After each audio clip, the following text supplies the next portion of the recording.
Well, hello everybody. Welcome to the show today. Very happy to have you here. Hopefully the weekend was a good one. This weekend for me was pretty slow. I worked half of it, and the rest of it I stayed working on doing the underwater home challenge in Sims. Exciting. It's actually harder than you think. But it's a beautiful sunny day out. I got a nice hot cup of coffee, so that's always good. But of course, we had a little bit of a rainy weekend, not so much.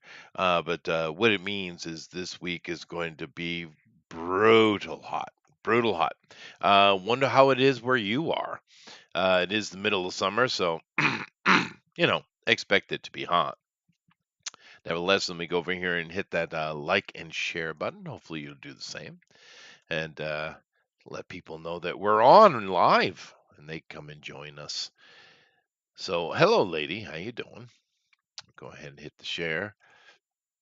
Very interesting week in Hollywood. Goods and bads, I would say. Thus, wins and losses. Because, it seems that the Tom Cruise movie isn't really doing very well, whereas the Barbie movie is actually doing quite well. And it's a shame. Tom Cruise is always does fun things, but you know, I guess it's just bad timing, or we'll see if it picks up. But the Barbie movie would certainly not want to do well because it's actually way worse than we thought. Is making money. So, oof, rough. But hey, that's the way it goes. You can't have all the victories, I guess. I am surprised about the Barbie one a little bit more than I am the Tom Cruise one.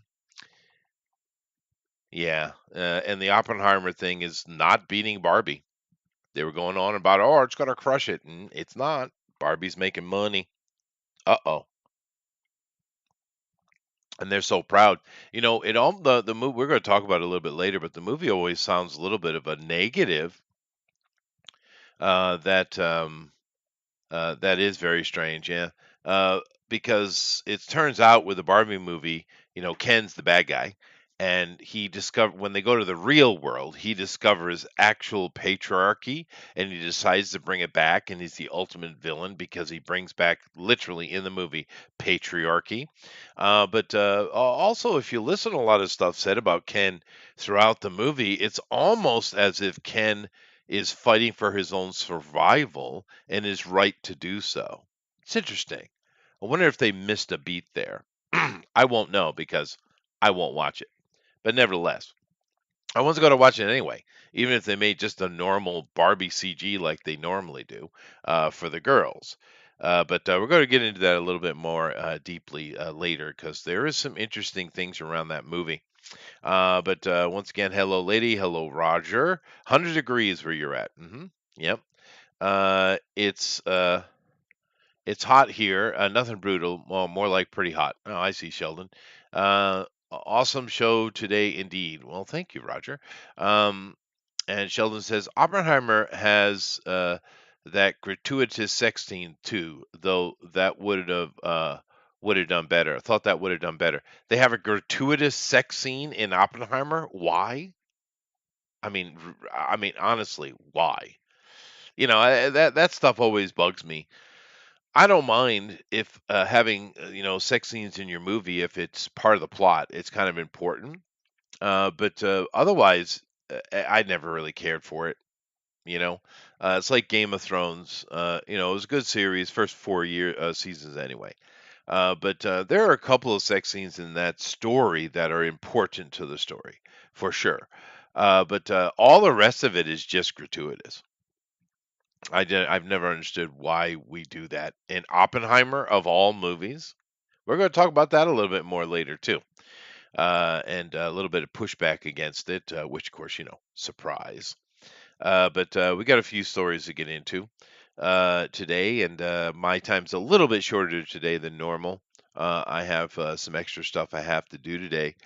I have to give I don't know how this happened, but I have to give a lecture on the history of Switzerland. Joy. It'll be an easy one though. That's good part about it. See how lucky you guys are? You don't have to give lectures on anything. So lucky. Or maybe you do.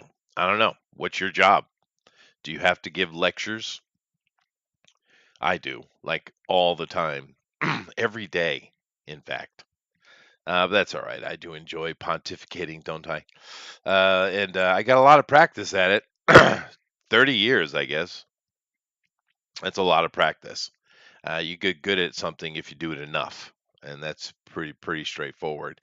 Even though sometimes they tell you, no, it doesn't matter if you work out the wrong way because if you have to work out the right way, if you do it the wrong way, you don't get nothing. That's bullshit. You can go work out wrong every day for 10 years. I guarantee you're going to be in shape. Mm-hmm. Yep. Hey, Thundera. Ooh, his audio is not happy. He's sounds like a cricket. Can you draw like Jiminy? Jiminy's a great artist. Jiminy Cricket, that is. It was with the Florence Pugh chick.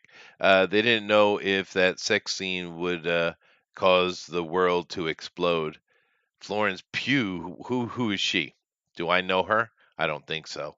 Florence Pugh. She's got quite the name, doesn't she? Ugh. Let me go check her out. Let's see here. So, Florence Pugh. All right, let's see. Normal looking girl. The one with no neck, yeah. Yeah. She has no neck whatsoever. It's one of those teeny Hollywood actresses. When they get them so small like that to keep up with the little teeny actors, they lose their necks. It's a type of dwarfism, I think. Because yeah, she has no neck whatsoever. That's not going to be a good sex scene at all, dude. That's disturbing. Yeah, this is not a sex scene girl, dude. No. Her head is directly attached to her sternum, dude. Jeez. Yeah, no. No. No. No. Someone made a mistake. That's what's killing the movie, huh? All right. At least I know now. Thanks for letting me know, Sheldon. Agree about Jimmy. No, Jiminy. No, Jiminy's awesome artist, dude. Let's see. A lecture on Switzerland. What's so bad about talking about chocolate for about an hour, Chester?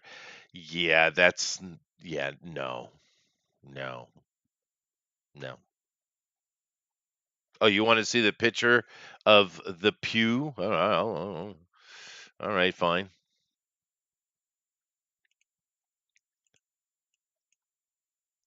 Let's see here. There you go. There she is in all her glory. I mean, she's a normal kid, but she's because she's so little, she doesn't have a neck. You know, see, no neck, no neck. Yeah, No, she's standing on her toes there. I think. Hmm. Hmm. is that better? Yeah, but you're distant. But yeah, I mean, whatever. There's a lot of little actresses in Hollywood because the actors are so small. They have to, but when they get small like this, they lose. They become very thick in the chest and short in the neck, which is fine. We've seen this for forever out of Hollywood, but a sex scene with this, no, thank you. Nope, no, I decline.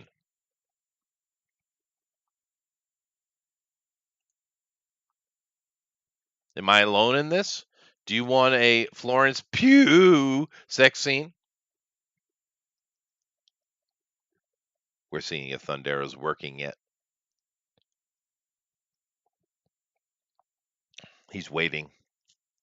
He's biding his time. We'll get there. Chester, I see a neck. No, you didn't. Your eyes are deceiving you. Yeah, no, Sheldon. No, no. Sheldon has been disqualified permanently from the show. You're disqualified, Sheldon. That is not a sexy girl, dude. Not at all. I don't care how well she can jump around stuff. And we can see she did that because in the I didn't watch the movie, but I saw the trailer for the and some clips for the was it Black Widow movie? We can see she can move though. Yeah, good for her. No, but I can see a neck agree to disagree. No, that's not a real neck. You see, that's just a collection of fatty tissue. Yeah, yeah. What are you doing, Thundero?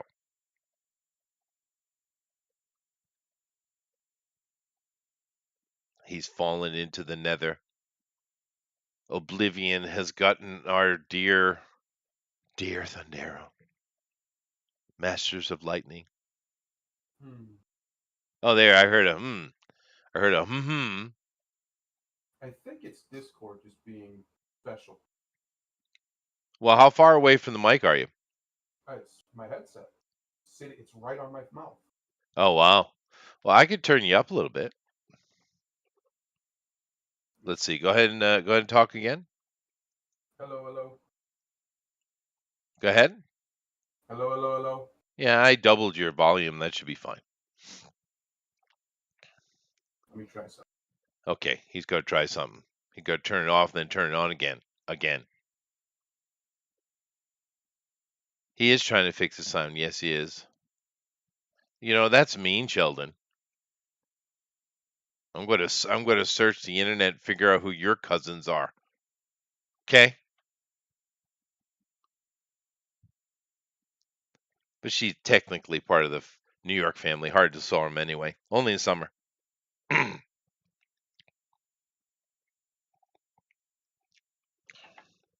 Yeah, no, I just don't find her to be particularly attractive lady at all. Like a negative type of attraction. She kind of looks like a truck driver to me. Yeah, I don't date truck drivers, lady, on principle. Hmm.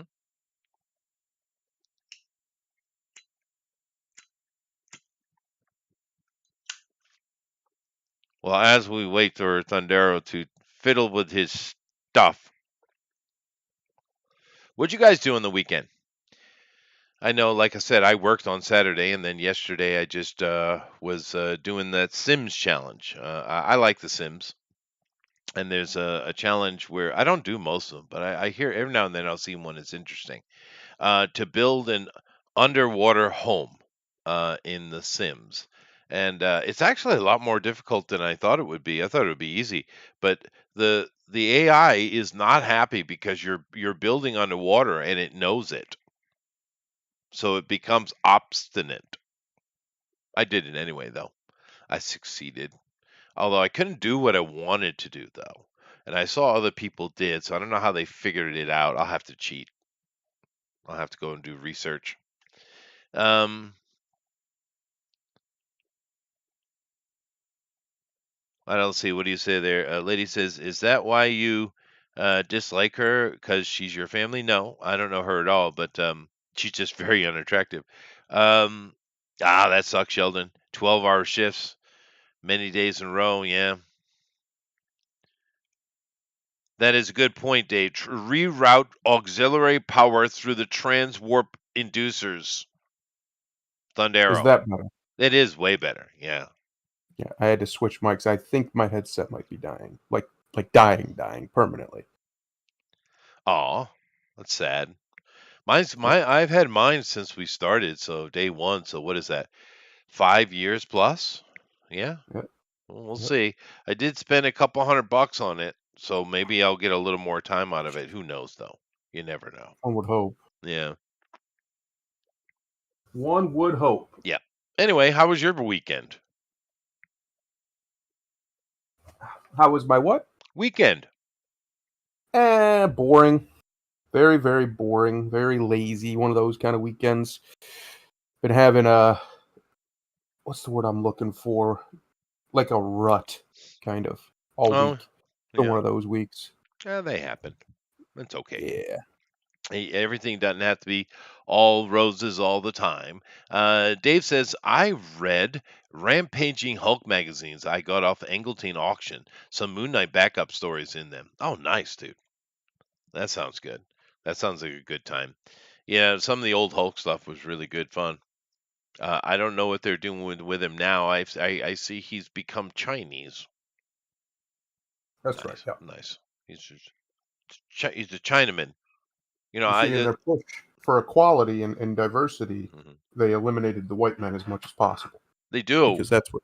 Yeah. but the thing is, I'm just not as afraid of a Chinaman Hulk, though. It's not as scary. Yeah. Yeah. They're not a scary people, Chinese. No, they're not. They're kind of, well, in a way, if you want to be annoyed and talk to death all day. Yeah. Um, my dad. I heard a couple of stories from my dad talking, and yeah, he, when he's talking to my uncles, he never talked to me about this stuff. But a little kid, you go and you listen when you're not supposed to, you know. Oh yeah. And he was kind of joking with some of my uncles. They're all military, and they're sitting there swapping war stories, literal war stories. And because he's a special recon type dude, right? And he Hmm. was talking about getting down in them tunnels in Vietnam, where the Viet Cong would dig, get in those tunnels, and they would just wipe out, kill everything in the tunnel. Right, that's what they Hmm. were doing, and it was really easy to just grab a hold of the Vietnamese that were coming up to try to chop suey you, is what he said, chop suey you, meaning kung fu you, right? And you just grab Hmm. a hold of them and break their neck against the side of the tunnel. Wow, Yeah. wow, yeah, yeah. Very small people. Yeah, well, there was some stories about the Chinese too, even though technically we weren't fighting the Chinese in Vietnam, right? Right? Wink, wink, wink. Yeah. Yeah. Right. And my other Just like they weren't in uncle, Korea. right? Well, that's one of my thing is my other uncle was in the Korean War, and Yep. he's very clear that they did cross the Gila River, and were Yes. fighting Chinese. So, Of course they did. mm, Um, it as time goes on, all I know is that MacArthur was right. oh yeah, Beijing. That's what he wanted to do. I'm oh, just saying, maybe we should have listened to the two greatest generals to ever live, or at least ever live in American history, MacArthur and Patton. Maybe we should have listened to them when they yep. said, "Hey, these guys are going to be a problem. We should deal with it while we're here." Yep, no, that's true. Well, I mean, to be fair, with the Stalin stuff, some bad things happened, but it was quite intentional bad stuff, if that makes a Yeah. difference. But on the other side of it, Stalin, there was some good stuff that Stalin did. It's kind of like Hmm. Hitler, right? I mean, there was plenty of bad shit happen, but he did good stuff too. You Yeah. know, yeah. I mean, and most people don't want to talk about it or forget about it, but fair is fair. You need to kind of look at the whole picture, right? So Give Stalin the had, devil his due. well, he had some fair. There were some fair points with Stalin, to be honest. Um, Hmm. but Mao Zedong, though, nothing. Monster. Yeah. Just a no moron, really, Well, I mean moron. that's what Yeah, makes the worst kind of monsters, incompetent ones. yeah. Because Um, Stalin. The best thing you can say about Stalin is he killed a hell of a lot of communists. he did, and I approve.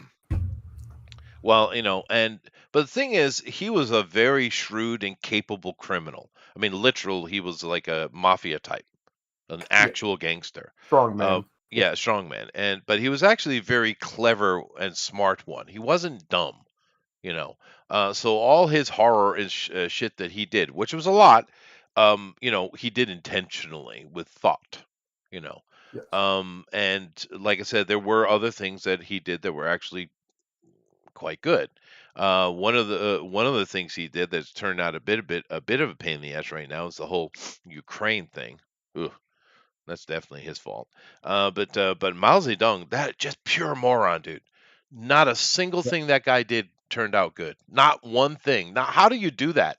How do you have an entire career dominant tyranny over a country and you don't get one thing right just by the odds of Murphy's law in reverse? It's shocking, dude. Shocking. Yeah, Yeah. But yeah, no, MacArthur was right. Often, oddly yeah. enough. Yeah. He was like I said, I genuinely, I'd stand by that. I'd say him and Patton were the two greatest American military minds ever. They were brilliant, and if you read any of their stuff, it's just obvious. There's just like when you read someone who's genuinely brilliant, it doesn't take long to figure it out, right? If you read anything they've written Oh, or that's true. Yeah. read about their stuff, Although and those I'm two they just they were they brilliant, were. Although I'm told that Colonel McGregor is the most brilliantest of all brilliantestness. most brilliant statist. Yeah, that one. Could be, He's on the could be, TV a lot though, isn't he? He's going yeah. on. He's found his 15 minutes, I guess. Although he did have that that was in Afghanistan, I think, where one of the most harrowing battles of the 21st century. He Yeah, did win that, so we'll give him credit, you know. yeah, yeah. I mean, it's kind of a shame that the might of the American military, because of various, well, it's because of money. Let's be honest. The reason why we're not allowed to actually go all out against an enemy is because it doesn't make the powers that be the money that they're trying to make off of the war. Oh yeah, no, Because, yeah, that's true. like MacArthur, he had Korea done in months. It was over. If Yeah, they'd just let him finish it, it was over. And but they didn't want that, you see, because same thing they with needed to sell Vietnam. things. Yeah, Yeah, things needed sold. The powers that be wanted to make more money off of this war, so he had to go. And that is just evil. There's no other word for it. That we have a very simple four-letter word in the English language that describes it perfectly. That's evil. You're ruining countless people's lives, killing countless people. Who even knows the actual numbers? They're just estimates. Of people are getting mauled and murdered for money. true, true. But if we look back now, Korea is shit, so we screwed that up good. Yeah. It's has all kind of trouble, lots of stress. Vietnam, though, we went in, got what we wanted, killed whatever we needed to kill at that, just to sustain, and then left and didn't care. And of course, they went communist, but they got lucky with a bunch of communists that, shocking, actually cared about Vietnam. Weird Yeah. that. Yeah. But Vietnam's killing it now, dude. They're doing Yeah. great. Good. So, yeah, good for Um, them. Yeah, absolutely. it's a good thing because then maybe we won't have to be lied into another war with them. I think we I took all the oil. We were there don't long know. enough to suck all the oil out of that bay. I think that's the only reason we were there. Well, it wasn't. Probably. It's deeper than that. It's more about political points and banking, and it's a long conversation. But I hope not. But I'm happy to see they're doing as well as they are, and they don't hold a grudge. Good for them, dude. Because you as an American can go over there and enjoy a great, great vacation. You Yeah. really can. The strange thing about it, though, it's a unified country. It's not like Korea, with a North and a South and a DMZ. It's a Hmm. unified country. The communists won, effectively, because we didn't give a shit about that anyway. But today, when you go look at all the money because they've earned tons of money and they put it in to build up alternative money revenue markets. Shocking that Mm. someone could learn from that to have more than one way for your country to make money. Hmm. Weird. Anyway, so they built up tourism, but it's all built up in the South, Hmm. not the North. Isn't that weird? That is weird. Yeah. I Wonder mean, because why. I don't know why. Maybe it's just the culture of the South is more liberal and fun loving and the North isn't. I don't know. But it has worked out that way, even though there's no reason for it to have done that. But like I said, they've literally built cities for tourists to go and enjoy. I mean, come on, dude. Yeah. And they look No, smart. beautiful. Yeah, it's smart, man. Um, it's it's shocking to me how fast these Asian countries, historically speaking, have rebounded from great tragedies. Oh yeah. I mean, think about Japan just recently with the Fukushima. That could have been, and it honestly was, one of the biggest disasters of all time. But by and large, Japan recovered from it Oh, very super quick. quickly. Yeah. Yeah. So that's impressive. A lot of it's very impressive how fast the Asians adapt and overcome problems when they need to. Yeah. No, it Um, is true. I mean, every it's culture's an got their strengths indictment. and weaknesses. Yeah, that's true. It's an indictment on so many other cultures that are still moaning about things that happened 200 years ago. When when the Vietnamese are like, yeah, you kind of killed a bunch of us, but you know what? We like money, and you Hmm. got it. So come on Yeah. over. Come on over. Yeah. Um, no, the Asians definitely have a live and let live type of mentality. They do have that. Yeah. Yeah. And they do recover quickly, and they don't moan and whine. That is all very true. It is very true. And there's definitely some good things over here you can enjoy in Asia. Thailand's great, and Thailand's multifaceted too. A lot of people in the West have this weird vision that Thailand is only for sex vacations, which is weird because in the country there's basically two streets that do that. Hmm. Yeah, and then everything else is not that, Yeah.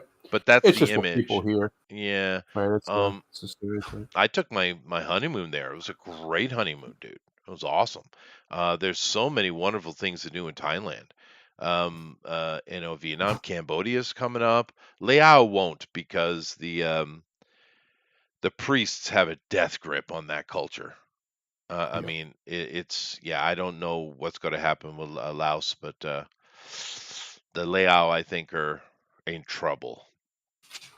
But we'll see how that The works out. problem with all of those countries right there is the wealthier they become, the bigger prize they become, That's true. and the big daddy up to the north of them is about to be in a situation where they're very desperate, They already are. and that's not good. I know, and Yeah. that's not good. That's not good for everybody around them that's weaker, but also wealthier. Hmm. Um, it's gonna be a problem. Honestly, I honestly think in the next. I mean, we already see their motions towards Taiwan. I think a lot of that's just silliness. I don't think they're going to make a full. They No, it's might, just but I don't smoke, think they dude. are. It's just smoke. Yeah, Yeah. but we could see more aggression to their south, and I don't know if anybody would even be able to prevent that or even attempt to. To be honest, at this point, Taiwan's a different beast altogether. But the rest of over there, no one stopped them from getting Hong Kong. No one even tried to. Nobody even I don't. tried. I Yeah. don't even think we sent a mean letter. Like, nah, hey, knock it off. No, we didn't. Yeah, it was especially the British. It was pretty sad. Yeah. But So it's you going to know, be interesting this next decade as China is forced into outright imperialism. I That's don't the only way they're even. going to survive. I don't know if it's even going to last that long, dude. Because the past 3 weeks, the collapse of China is real, dude. It's Yep, happening so quickly. it Their usually does. entire GDP in that period of time, would you like to guess how far it's gone down? Tell me. 25%. Whew, that's a depression. That's brutal, dude. Their ports are empty. They have days go by without a ship showing up. What? What? That's Um crazy. the so many companies are leaving. Not all, but a lot have left. Unemployment is rampant. Rampant, dude. Hmm. It's the past 3 weeks, it's just this shattering collapse. I don't know what they're gonna do. They're gonna have to I, do I'm. something, right? They're going to have to militarize even more. That's the only solution they've got right now if they want to hold it together. Because what they'd been doing was building a bunch of things that they didn't need just to prop up their account, make it look like something was happening, right? Make it Right. look like it was very productive or whatever. So you have all these ghost cities and ghost towns and all this stuff over there that's been built that nobody even really uses. And that can work for a little while, a little shell game, but eventually reality's a cruel bitch and she catches up to you. And I think that's what we're witnessing. Mhm. There's only so many times you can play the shell game with fate and win, and I think that's what we're seeing. So I honestly do. I think they're going to be forced forced to become a much more even more than they are, actually militant country that's going to try and take Right. territory just to try and survive. They're at the point now where the only way, unless a miracle happens over there, the only way they're pulling out of this and staying what they are now is they're going to need new blood, literally new blood. Well, And that means new treasure, that means all sorts of stuff. Like their investments into Africa largely aren't paying off like they thought no, they would. Yeah, who could everything's have in told you that? default. Everything's in Yeah. default. Yeah, everything's in So default. they're in trouble. So they need new wealthy nuggets Yeah, to but they gobble don't up. have the push, dude. They don't I have know. the push. They're in I don't even trouble. think they could take Vietnam. I don't think they could. I It'd be really tough. don't. Their military is weak, dude, and pathetic. Well, the Um, problem they'll have is India's right there. And I don't think India's going to allow them to just gobble up all their neighbors. oh no, I in think that'll be India, the one who's tough. India is just foaming at the mouth for the opportunity, to be honest with you. Yes. Yeah. And India's army actually is strong. So yeah, I don't know. It's a bad situation, to be sure. But it's just the rapidity of the collapse is what's catching me, because What it's happens? so quick, dude. It's so fast. It's just utter collapse. I mean, yeah, I don't know. Shanghai is, of course, under attack from Xi, which I think was a mistake on his part. Yep. Just silly, political revenge nonsense. Because Shanghai is rather important. Beijing has never been the industrial pocket that Shanghai is. Hmm. And he's just going all out, hog wild, trying to destroy Shanghai, but he's destroying the entire country at the same time. And everything's in default. Unemployment's crazy. There's no money. Belgrande, was that what it's called? The big, because all companies are owned by China, the Hmm. CCP, but it's their big construction company. The thing has been halted from trading anywhere in the world, and it probably indefinitely. And they just Yep. came out with statistics. Talk about building those ghost towns and stuff like that. Would you like to guess how many American dollars that company is in debt? Oh, I don't even want to guess. What is it? $1.6 trillion. So more money than exists. Got it. Yeah, a Yeah, single no, company, a single that's company. done for. That's Yeah, donezo is what that is. yeah. Yeah, no, China's in trouble. And the problem is a wounded animal is most dangerous, right? That's when they'll start lashing out. Yeah, no, that's true. And I just don't know. I don't know if there's a will to genuinely try and stop them because even though they're weakened, they still have bodies and a lot of them that are willing to die for the cause. Mm, That'll be a problem that has to be dealt with.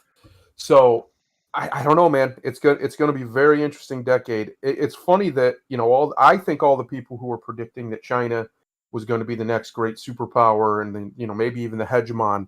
I just don't see the path to that. They would need a miracle right now to bridge yeah, these no, I gaps. don't. That's not even in the conversation. Um, No, but I don't know. It depends if America gets involved. But because we would have air superiority in China within hours, dude. Literally if we within wanted it, yeah. hours. And therefore, with air superiority and the way that America, because we basically the way we do war is just burn it all. We are a Yep. scorched earth country when it comes to military. So you talk about all those bodies, we could drop 1 million of them in a couple of days, dude. Right? Probably. But then we have to hear the rest of the world whine. Oh, got to listen to her crying. Yeah. Um, there's the best case scenario I think for China is it to basically fall apart as what it is now. One, all the territory they've been acquiring, we'll call it as nicely as possible over the last decade, after the last 20 years or so, would definitely be released because they just can't maintain it. Right. That would be Australia be better for happy. everybody. Yeah, that'd be better for everybody over there. It'd be better if they lost their hold on like Tibet for everybody over there. Uh, a lot of the Muslim areas that are in their what would be their west. would probably be able to break away and not be brutalized by the Chinese like they've been getting. Mhm. I just Ah, don't see any downside for the people of China if the CCP government and China, as this what it is now, were gone. yeah, no, I most don't see a people see it downside. breaking into five pieces is the Yeah, general consensus. And out of all of them, the Shenzhen, Shanghai, Hong Kong conglomerate would end up becoming quite profitable as they always have been. But yeah, no, it's a very very quickly escalating situation in China. And I I don't know predicted with the Uyghurs if it matters though, dude, because by this time I'm sure they've sterilized all of them. probably, Yeah. sadly, but at least maybe they could live lives without being tortured anymore. I guess. Yeah, no, no, that's Um, true. Yeah, because the women over there, they basically just give them to the military for toys. I mean, yes. literally, this is not a joke. This has been documented many, many, many, many times. This is the thing I hear about Western people complaining about the lies against China. It's like, yeah, no, I understand propaganda and all that, dude. I do. Clearly, I do. Mhm. But you're not doing your research, buddy.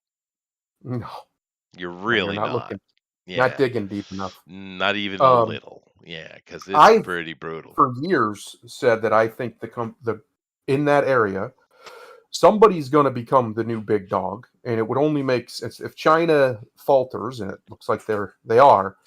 The only one that would make sense is Japan. The Yeah, problem is Japan has to want it, and I yeah. just don't know if they do. I don't think they do at all. But you're But they right, may not dude. have a choice. They They might might get not. thrust into it. Yeah, that's Yeah, true. Responsibility put upon them because they're the yeah, only ones that are really truly functional in that area. When you come down south, the Thai are just absolutely slamming, dude. Right? yeah. But they're not the type that want to get involved in international politics either. Right. The Thai are happy in their little paradise and they're good, right? But no, the Japanese might have to pick up because the Koreans they're like the French. They're gonna be like, we Yeah, should be in charge because we are the best. They will do like this, yep, but they're a bunch of damn children that can't yeah, operate nothing. I mean, yeah. better to keep them away from heavy equipment, to be honest with you. Um, And the Japanese are much more like the Germans, and they're just like, no, knock it off. well, I made this point in a lecture not too long ago, actually. Yep, Russia, that's a good question. That's a good point, Dave. Yeah, Russia wants it. Yeah. They did that's take true. Cathay. Keep that in mind. That's a deal that Mao made. Another failure on his part. Uh, but Yep. um, but no, I actually made this point in a lecture is, after Commodore Perry, who's actually my grandparents' neighbor, by the way, Yeah. literally. Yeah. But when Commodore Perry, who was a dove, was sent over to open up Japan because America was way behind, right? We Right. had no allies or forced allies in Asia at all. So we were like, maybe we should do something. You think? I don't know. Maybe. Okay, send someone over. So we tried to open up Japan because that's the one that was the only one really left, and that Mhm. failed miserably because they completely dismissed us. Right? Um, Yeah. I don't care what the last samurai tells you. Okay. Anyway, but what it did do is put a panic in the Japanese, realizing how far they're behind. And it wasn't just Perry. The That was the shogun that he met with, right? Because the actual power of Japan.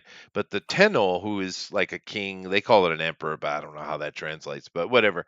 Um, the Tenno earlier, before Perry came, had sent a large team out to go and see the world, and they came back with reports and journals, a camera, first camera in Japan, in the Hmm. 1850s, and so the panic had already kind of begun, and Perry just was the straw that broke the camel's back, really.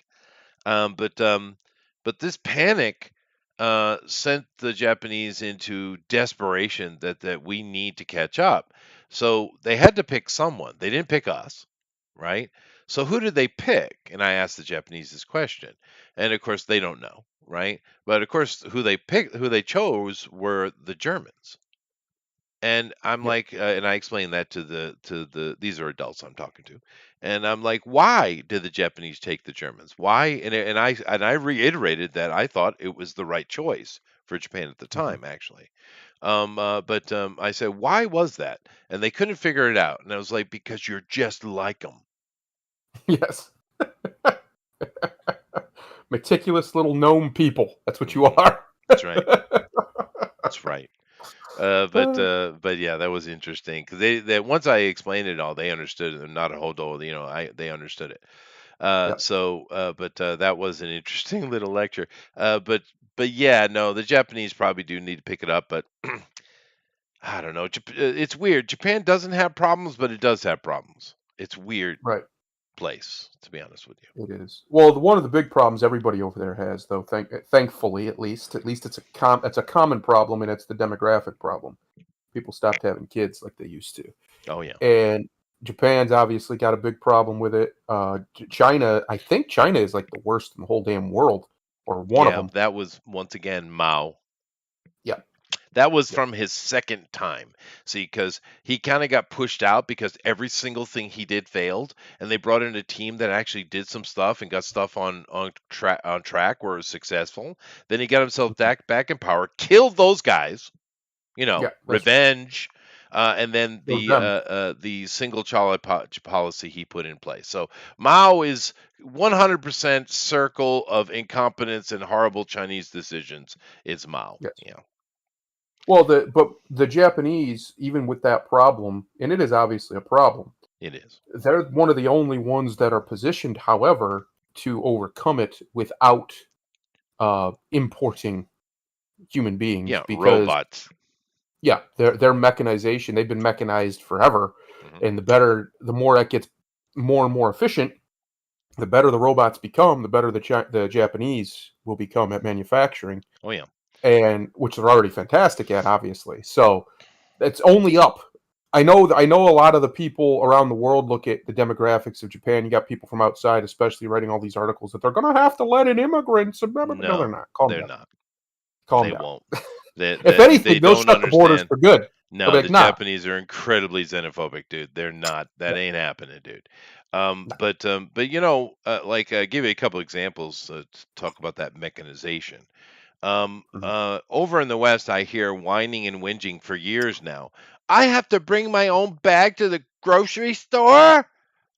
Or I saw this thing at the grocery store. I'm expected to check myself out. Yeah. What? The Japanese been doing this since I've been here, dude. Literally 20 years, right? And the thing the reason why they can do it so well is, for instance, when you drive on the road here every day when I go to work, I go through a little valley, and in that valley, they produce various things throughout the year, strawberries and little mandarin oranges and things like that. And what the Japanese will do is they'll have this little a roadside kiosk, right? And it'll Mhm. have their goods put up in there, and it'll have a little coin box. Mhm. So you stop, Mhm. you take whatever you want, the price is listed, you drop the money in the little box, and you go about your merry day. And it works 100% without problem. No one steals anything, not the produce nor the money box, which is not nailed down, by the way. Right. And this is normal across Japan. Now, if you Yeah. had a country where that worked, would you be concerned? I wouldn't be. No. Because No. No. you know But right well, there's very few places in America you could do that without everything being gone within the first hour. yes. Especially actual money, it would make it very difficult. Um, that's one of the other reasons is Japan is positioned very well to handle the mechanization and the automation that's coming. Mhm. In fact, they've embraced it a long time ago. They do. And they also are one of the last truly high trust societies there is. Yeah. They have It this, actually works. Yeah. yeah, when you have the ability to not have to worry about deviancy at that level, No. you can do amazing things. It's how Europeans conquered the damn world. It's one of the main reasons. It's because our back home societies were largely high trust. There wasn't a lot of problems. Everybody talks about the Wild West, right? The Wild West. We call it the Wild West. Well, that's a misnomer. It wasn't that wild, for one. And for two, back then, living out in the Old West, you could leave your house with they didn't have locks on their houses, a lot of them. They just No, left the door open. we still don't. Yeah. People would walk in and like you say all the time, people just come in your house. People used to do that in the Old West all the time. And this is they were heavily armed, a lot of these people, but they just come walking in. They weren't looking for trouble. They were just, saying hi, basically, or whatever. And people would do that. I've watched interviews from like the 20s and 30s of these people that lived in the Old West. They're very old at this time, of course, and they're talking about how much different it is even then, like because there was just this level of trust that somebody wasn't going to cause problems, and if they did, well, they had a solution on their hip. They But did. Yeah. But it's but my point is yeah. that's one of the things that drives civilizations from small and insular and isolated to empirical is the ability to trust your populace. If you can trust your populace to do, at least to listen, whether or not they're going to do the right thing, they're going to listen to certain norms and edicts that will allow you to guide them to greatness. And I think that's one of the things that's really on Japan's side over just about anywhere else, is the fact that the people there are just such morally good people when it comes to they're not going to steal, they're not going to cause No. trouble like that. They're just not going to do it. No. And they're not going to tolerate somebody else doing it either.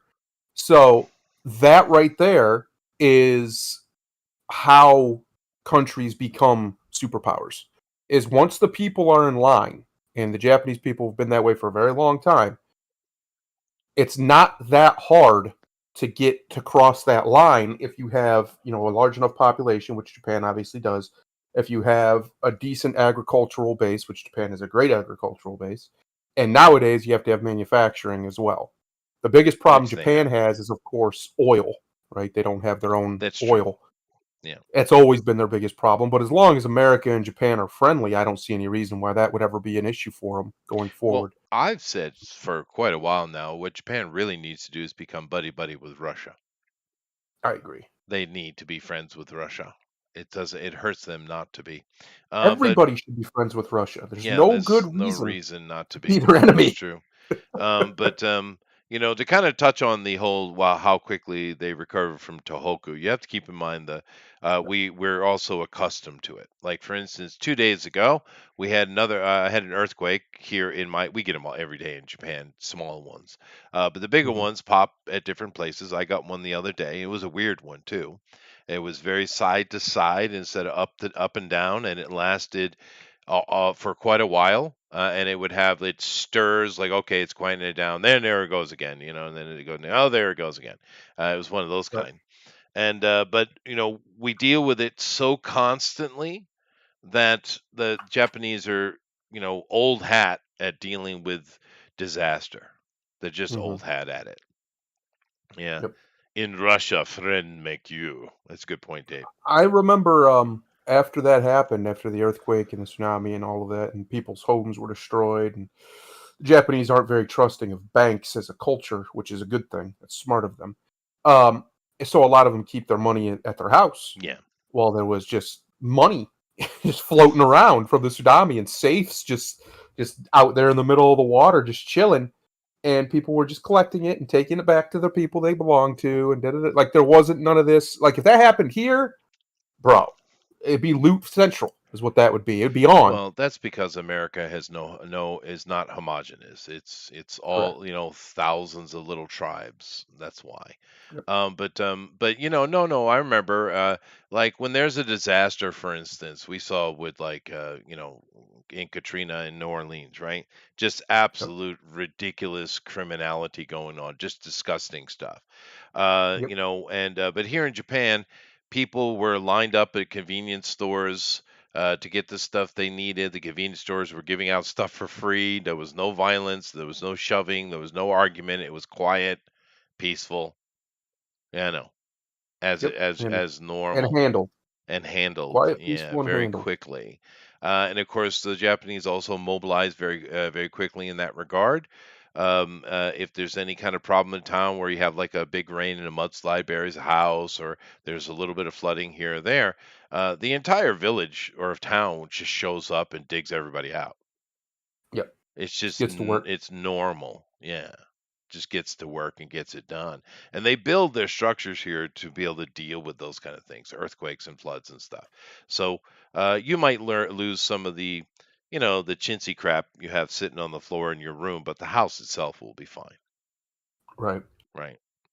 Yeah, So it's like I honestly believe it. I think in the next 30, 40, 50 years or so, next, rest of this century basically, we're in for a drastic shift in the geopolitical power. I think America's going to recede. We're not going to go away entirely, but we're going to recede greatly. Probably become much more of a regional, and by regional I mean hemispherical power, and just dominate this hemisphere instead of trying to dominate all of them. And I think Japan will be the one in Asia to win the battle, to win that little game, maybe. and become the one to dominate, because somebody's going to have to protect the trade. And if America can't do it or won't do it, the only two people over there with navies that matter are Japan and China. China is China and Japan is Japan. I'm putting my money on Japan.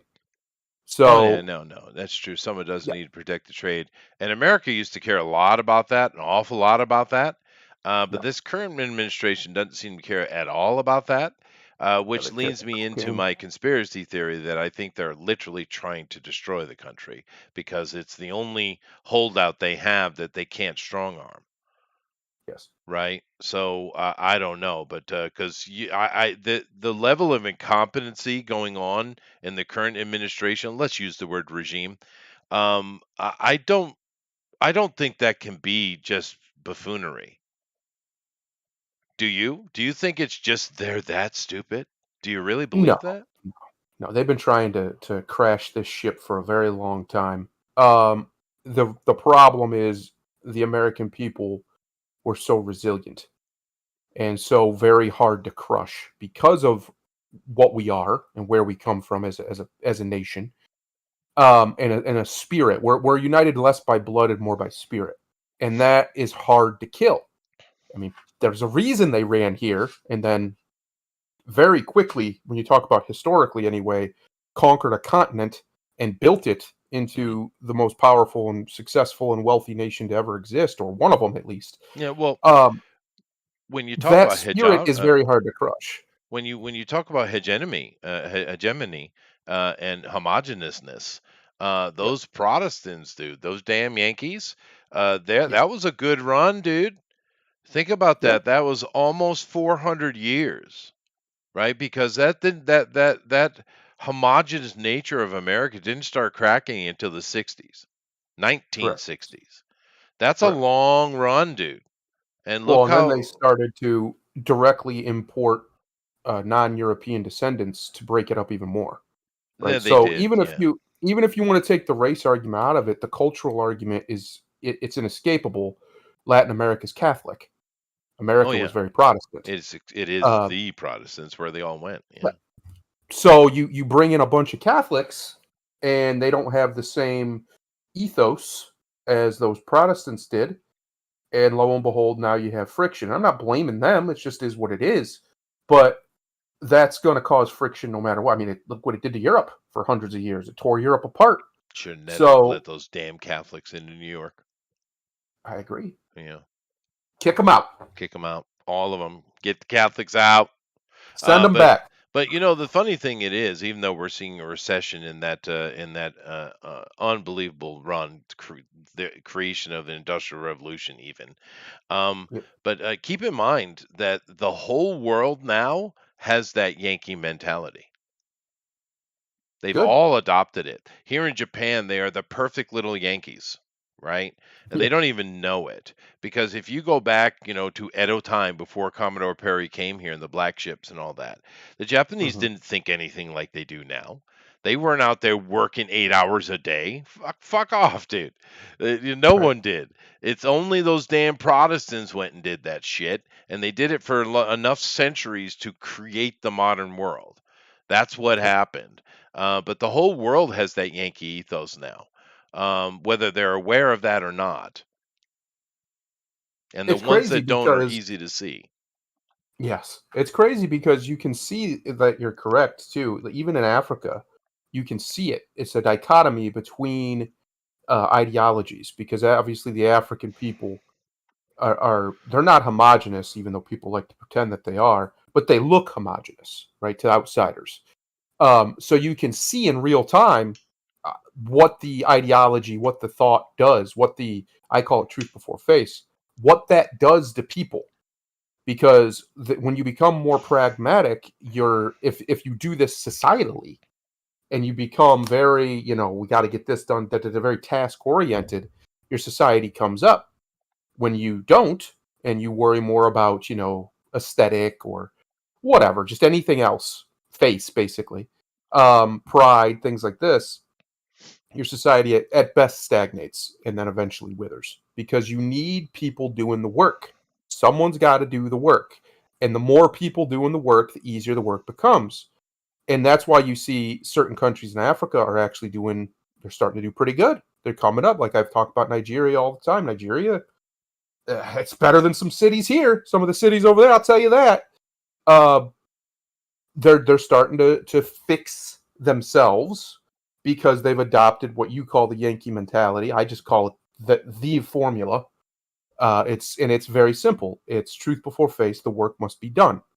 And when you do that, and no matter who you are, no matter what race you are, no matter where you're from, no matter what even religion you have around you, if that is your modus operandi, if that is your MO, if that's where you go, and that's how you start, and that's how you finish, you will win over time. You do.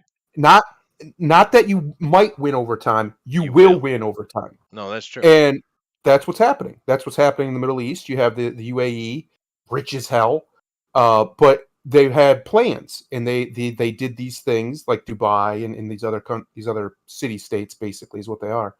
Um, the reason why is because they're very much in line business wise with that mentality. They are. No, they don't do it themselves, but they bring in slaves to do it. So either way, Yes, it gets done. Um, but it uh, gets done. it gets done. But that's why Rome was so close to an industrial revolution. The thing that kept them down was ultimately the slavery, though. But Imagine that world. yeah, Rome had right. cracked steam. Oh, It would have been an bro, interesting world. But that'd be. I use the Yankee mentality because one, I am literally a Yankee. I'm a swamp Yankee, actually. Uh-oh. The worst Yeah, the smelly worst kind. kind. But I'm also the quintessential example of a Yankee, Yep. right? In every way, good and bad. But no, it's just the truth, though. The world we have today was created by Protestants, and I find it very interesting that every day we're told by these morons who have no power or actual opinion that everything that made the world what it is now white supremacist, racist, or Nazi. And it's by the way, a lot of it derives from Persian philosophies. Because it's not new. No, The Protestant they called it a reformation because that's what it was. It was a reforming of these ideas. Um, they finally got to read some of the ancients and realize, hey, some of this is pretty good. Why don't we use it? Why don't we do some of that? And they did, they did. and it Yeah, worked. yeah. But I It's mean, not all like this idea that it's somehow white supremacy just because white people were the ones pushing it for so long. Well, they were pushing it because it works. yeah. But it was That's it. also the perfect storm, right? Yeah. It just was a perfect storm. We got lucky, to be honest with you, because that whole Yankee mentality or Protestant mentality, they became the Yankees, but the Protestant mentality is essential. It's essential, right? But the other thing we had going on, there was lots of technology around 400 years ago. It just wasn't being used effectively. It was mainly in the hands of rich. It was like novelty stuff, right? Mhm. But the technology was already there. You have this crazy Protestant, and they don't exist anymore.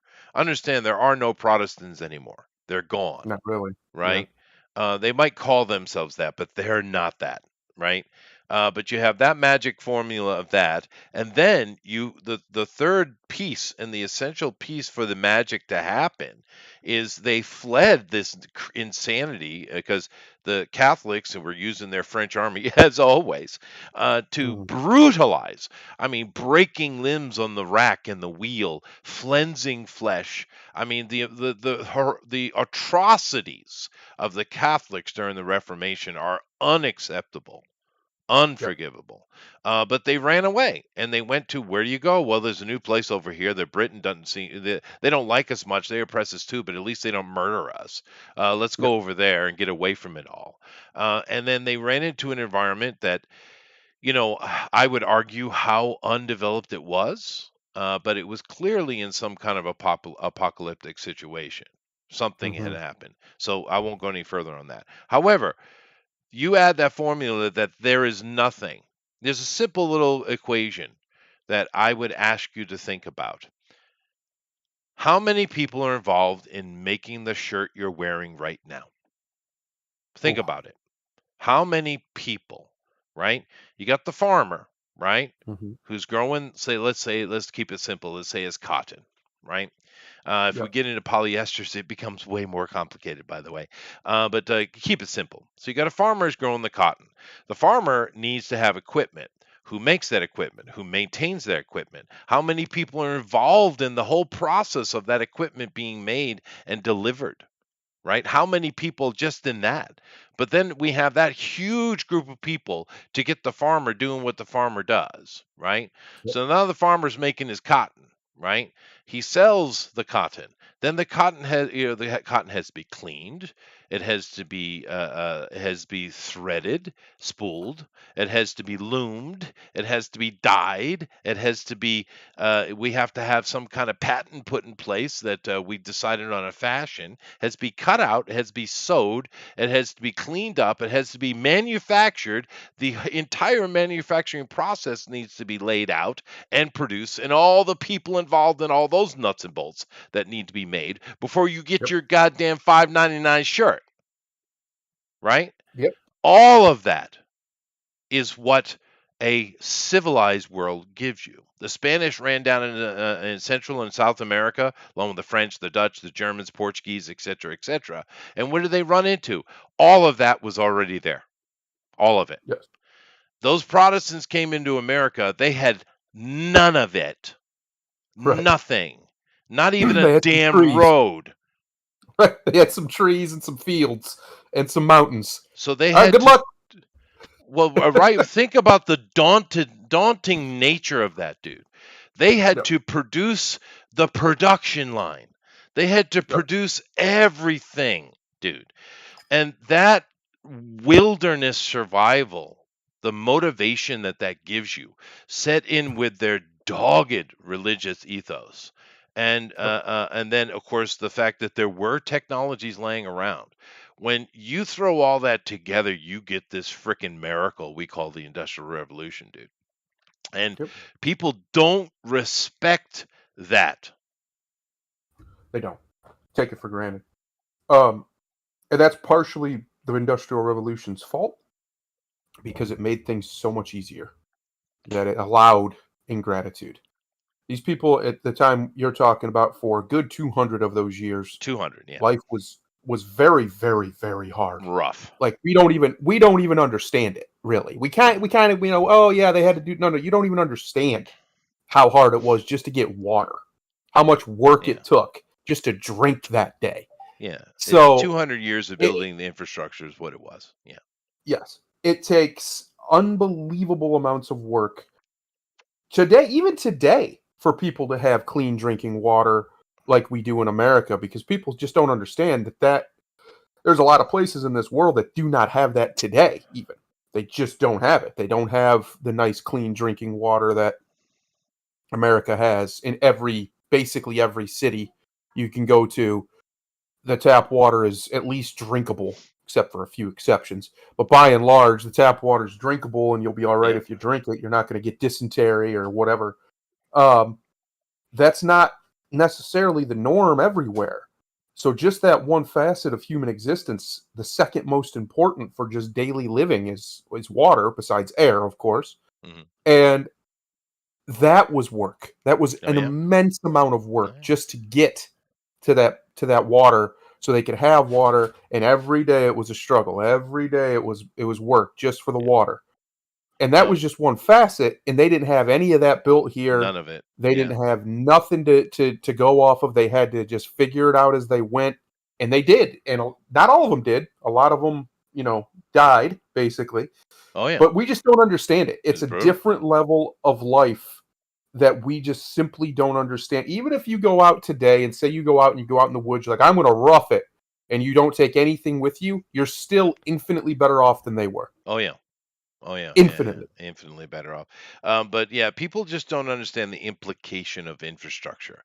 They don't Yep. take it into mind. Like your little iPhone that everyone seems to like, right? Your little $2,000 piece of technology, which I think it's hilarious that people pay that much money for it. But whatever. Yep. Do you understand how many different separate infrastructures are involved in building that? Now, I don't mean the individual parts. I mean country-based infrastructures. That Yep. phone is put together over a dozen different countries and their entire infrastructure to produce it, right? I mean, you're talking it's mind-boggling. I don't know how long it would take me to actually go down and map the route of the production of a single iPhone. It would probably take me a week of research and work, maybe 2 for a Mhm. single point to understand where all of that because it's worldwide to produce that little phone, right? Yep. Worldwide. And this infrastructure is something that is taken for granted all the time. And you're right. And I think it was a deep-seated fear and anger that the Protestants were like, "Good, damn, we're going to freaking create factory lines." Yep. No, seriously, it's like, no, we're going to fix this problem Yeah. finally and forever. They were tired of everything being so damn hard to do, Yeah, basically. yeah. So they found ways to make it, and that's what people do.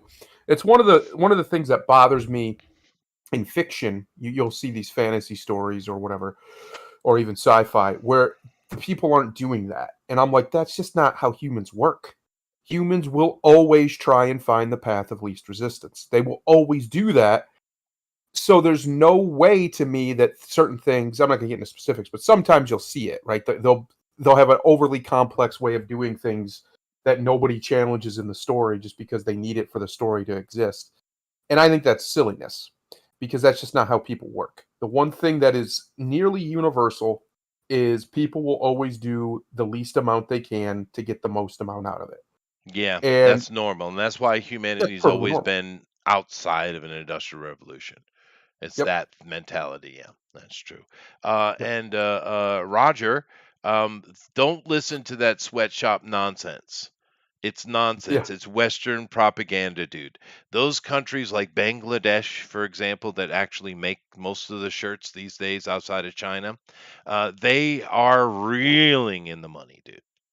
Yep. They're loving that. So if you went and talked to them, they wouldn't understand what you meant by sweatshop because their country is booming because of it. The whole sweatshop thing is a I don't know if a false flag. I don't know why it even comes up. Sure, they Well, get paid a lot less, but I mean, from their point there of view, is they some love it. examples of the stereotypical sweatshop that have been found, and most of them honestly get dealt with though.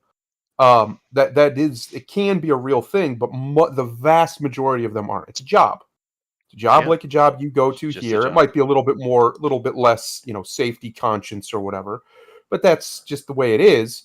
But it's just a job. These people go and they work it, and then they go home. The place that's honestly one of the worst for it is China. But yet people always want to shit on other places in Southeast Asia or India, like Bangladesh and those places. No, they're Um, loving it. yeah, and they're actually by far better. I mean, Apple was notorious for their suicide nets on their building because the people Sure. just they hated working there so much they would try to jump off the damn building, so they had to put nets around the side of the building to stop people from doing that. Um, but that's not the norm. That's the exception. The vast majority of these factories, which is what they are, are actually a much better state of existence for the people there than what they have if they would have without them. Way better. Oh They're yeah, getting way more way money way than they could better. ever make in any way. Plus, it's giving them some valuable infrastructure that can be built around, which is what happens, which is one of the reasons why Vietnam's coming up, Oh yeah, because yeah, that money went in, and the Vietnamese were like, let's get more of it over here, yeah. and they found ways to do that, and then eventually they shifted to tourism because it's just easy money Well, comparatively. You the build some nice stuff, people right. show up, done. And the corruption is more long-term corruption instead of short-term, and that's you can succeed underneath that. But yeah, that's a fair point. But even with China, let me give an example. Apple has been moving a lot of its production out of China. They've moved about 47% of their production into India so far, and Yep. they've also gone into Vietnam and into Thailand with Foxconn. Now, Foxconn still has stuff in China, of course. It's not like they're completely gone. Foxconn is one of the biggest assemblers of the iPhone on Earth, right? Hmm. And but clearly, the Chinese government bullied them into, hire people or we'll murder you or something. I'm sure happened behind closed doors. So they said, well, okay, we're hiring $3 an hour. Do you know how many people showed up for that? Oh my God, that's a fortune That's over there. double. Yep. That's double what a poor factory worker can get. Double. Yep. It's pretty good money over there. A lot of them make That's one like of a the dollar reasons 20, 80 cents an hour, dude. you'll see a lot of these people online and they talk about they'll open a business where they're selling things online, they import it from China, blah blah blah blah. But what they'll do is they'll go there's websites where you can find thousands and thousands of people who live in like the Philippines or India or wherever, and you can pay them basically nothing in American dollars, and they'll love it because the conversion is so ridiculous that you're basically giving them a ridiculous, in some cases, an actually ridiculous upgrade to their life Yeah. because Yeah, it, don't get it's me on just this. not it's the financial conversion. And so a lot of these like virtual assistants or Sure. whatever that's what exist is because the American dollar is still one of the most valuable currencies. It's right now it's the strongest currency, which is insane. um and I don't think that's going to last much longer, unfortunately, but it is at the moment. It's very, very stable, very strong, and that makes it very valuable. And people outside the world, I know when we went to Israel, um, we had some dollars with us, and even over there, they wanted the dollars over their anything else. They would give you just about anything for a $1. You could buy just about anything at these little shops Sure. because the dollars worth so much more than So their much money. more, yeah. When you look at, and don't get me on the Philippines, dude, I'll get kicked off of YouTube. My God. But numerical value does not equivalate to the actual spending value. For Right. instance, the Chinese RMB or the yuan is basically 7 to 1. So for every American dollar, you're looking at 7 of their yuan, right? But Right. it doesn't spend like that. The yuan spends about 75% equal to a dollar if you're in your normal life. Now, as with most of those kind of countries, they also have a third world market where things are even cheaper, right? But in Right. general, if you were going to go to China and travel around, you're looking at things being at about 70% of what you would expect to spend for it back home. So it's not that different. It's not hugely different, right? Mhm. And so when you're looking at foreign exchange, currency exchange, you need to not look at how many of their money are you getting for your money. You need to look at how it spends, right? Right. Like for instance, Thailand, great place to go vacation. You probably save 20%. Right. Right. I mean, which is great, but it's not what you think it is, right? And Well, you once have again, we're places, not going to talk about the even Philippines, Mexico. huh? Even Mexico, you can go down there, and if you go to the right places, if you stay out of like, the big city areas, go to the right places, you can have a very nice vacation for very cheap Well, sure, because because it had a third world market, right? third world market, the peso is, crap. It's just not good money, but it converts very well or very smoothly down there because they have so much American tourism and Hmm. American money coming in. It's very easy to do business in pesos and convert your American dollars into pesos or vice Sure. versa. and that makes it that what you're talking about because of the closeness to America, which is why Mexico has no business being so poor. But that's another conversation. Yeah, well, Um, once again, it's that connected to the closeness makes Philippine it one. yes, that closeness makes it more. What's the word I'm looking for? Less of a shell game, if that makes sense, right? So like, I don't remember the conversion. I know the last time I was in Mexico, it was like 70 pesos to a dollar or something like that. Yeah, but how does it And spend though? but it's spent great because the American dollar is so prevalent down there as well. So you could get things in pesos for what the peso amount is. Like you can go places in Mexico right now in Mexico City, and for like 1 to 10 pesos, you can eat because it just the way it is. You can find different little shops or whatever That's that will sell food. very, very distinctly different. Because I Yes. always look at what is the cost of milk for a gallon of milk or a Yep. liter of milk. How much does that cost? This gives you a good comparison as to the how it equates to your country. But Mhm. once again, we're not going to talk about Mexico. We're not going to talk about the Philippines. DNA Espanol, no thank you. Hi, Grimlock. We're joined. Thundero's trying to get me in trouble. Never. I don't hear him. He's unmuted, but I don't hear him. Yeah. Discord is just having a conniption night.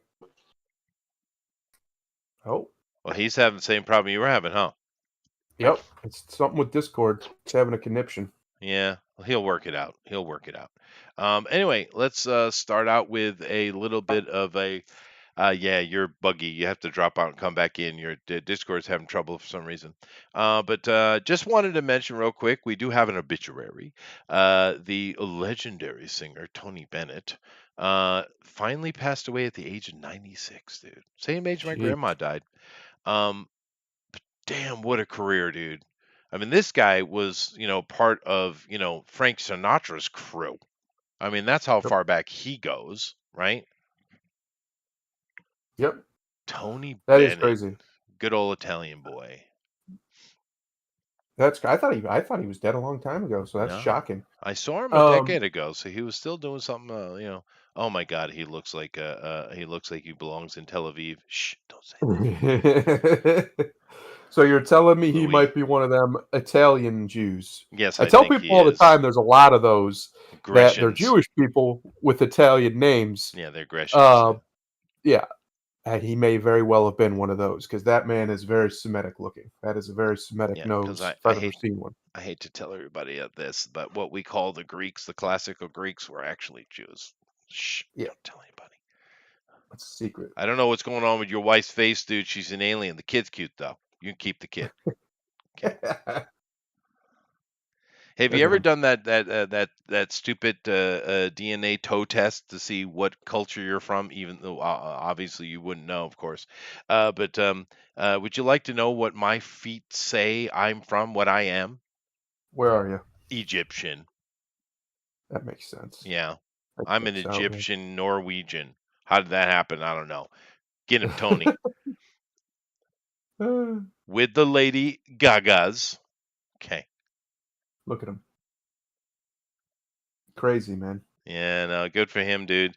There's no sadness in this. This guy had an amazing life and an amazing career.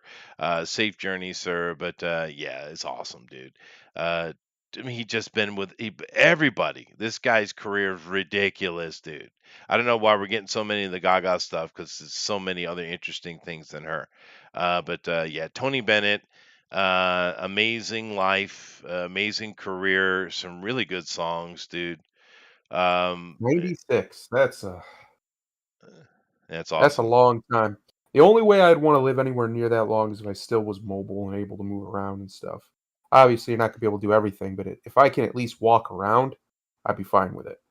But if I was like, wheelchair, bedbound, or something like that, no thanks. That sounds Yeah, miserable. no, like I saw him a decade ago singing, so it's like, you know, the guy was a long career.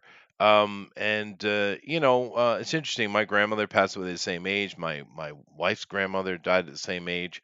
Actually, had one of my friends here. He had to go to a funeral, and it was his mother-in-law, and she was 107.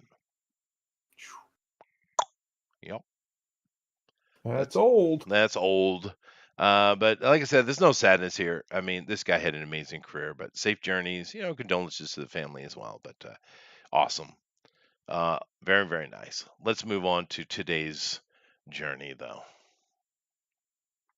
Mattel CEO, what the hell is that? What is that?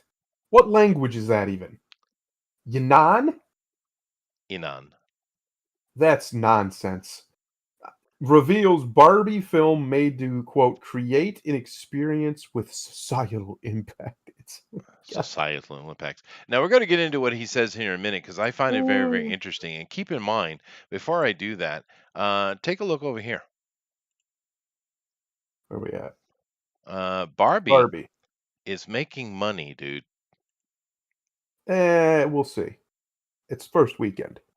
I know, but it doesn't have the kind of insane budget that Disney's been throwing on stuff. It's got a big budget, but it's not insane, right?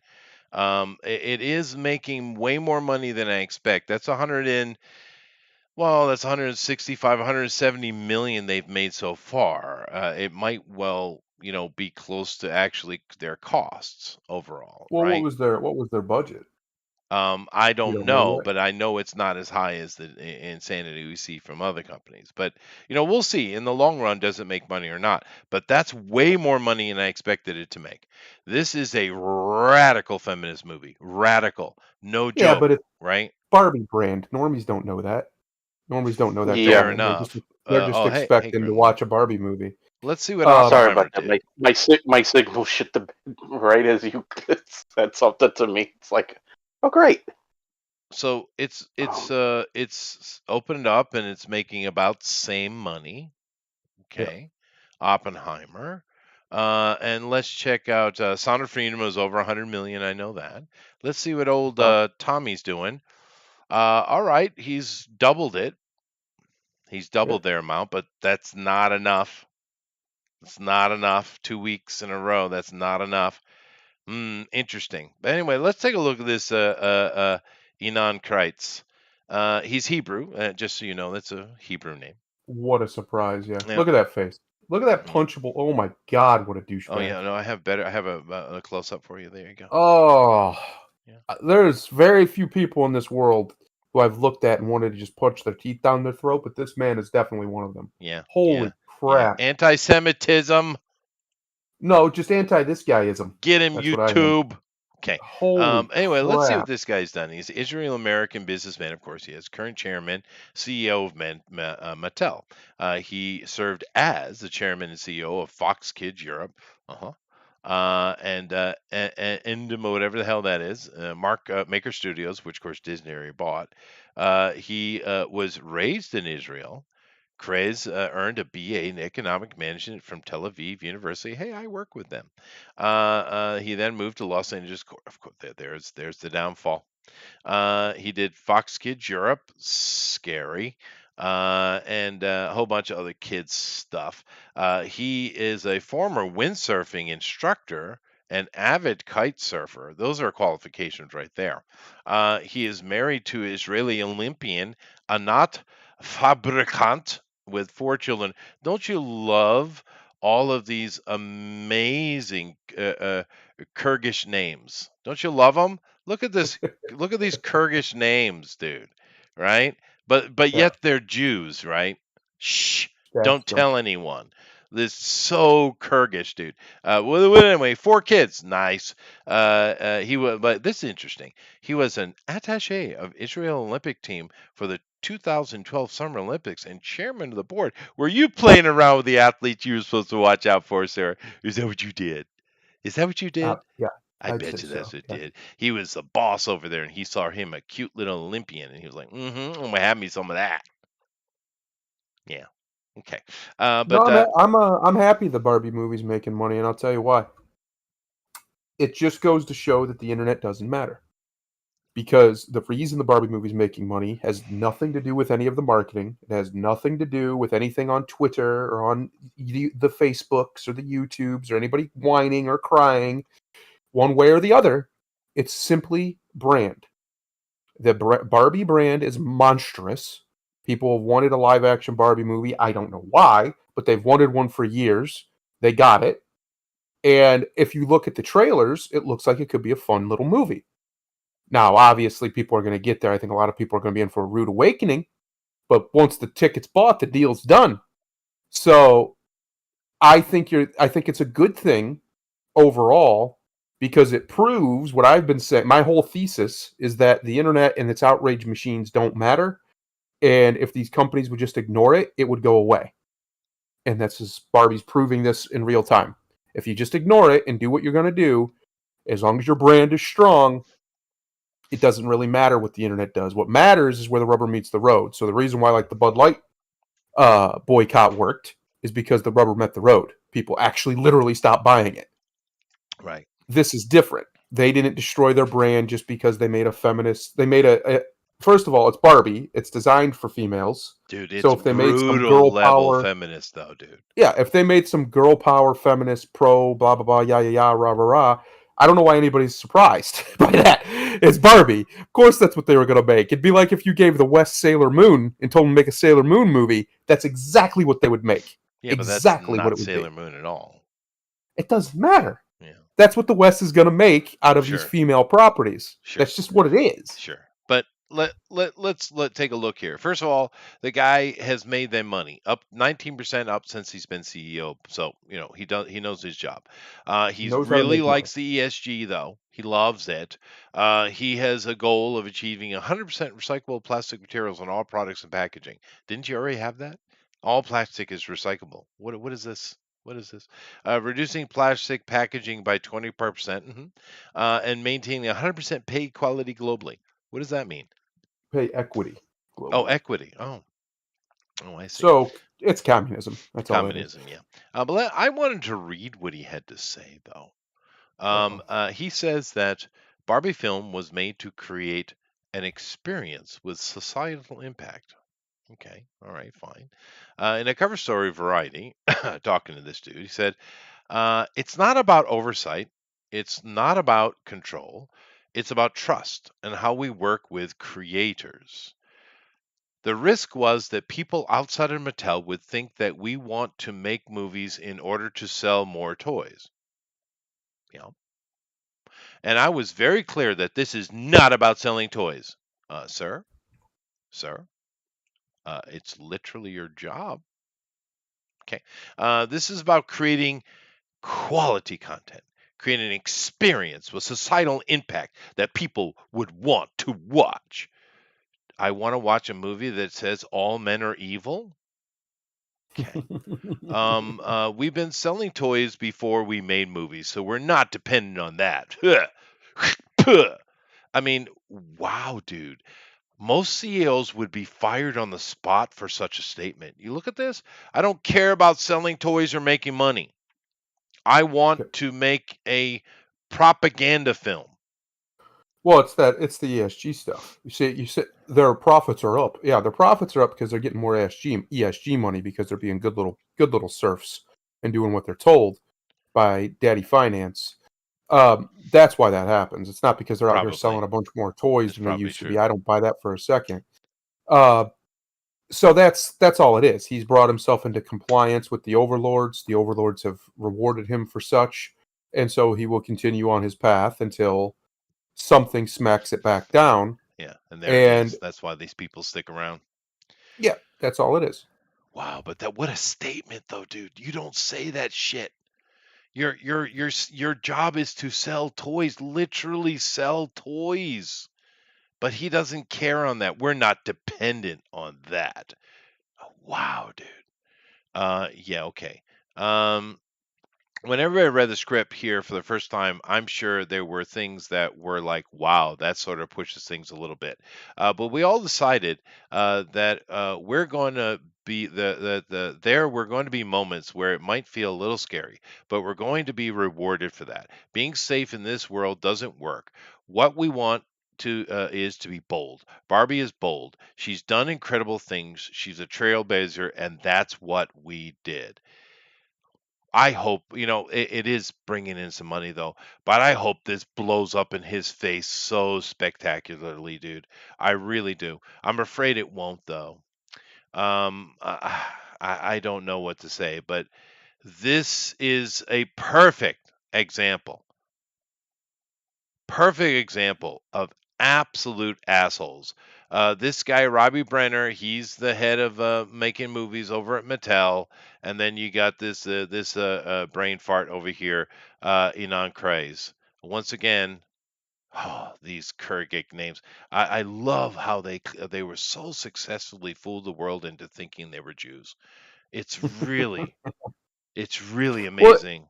it's funny because you know Jewish names are very common among old white people because of Christianity. For sure. Yet for some reason, all these Jews have these nonsense names. I need some Jewish folks to explain why there's not a lot of them named David or Benjamin. Where did all those names go in the lexicon of the Israeli Jew? Why Yeah. is it all weirdness Well, it's with because letters that don't go together and shit? Like, what are we they're doing here? well, because they're really Russians. How- Don't It's, let the secret out. It's a mm, secret. sorry. Yeah.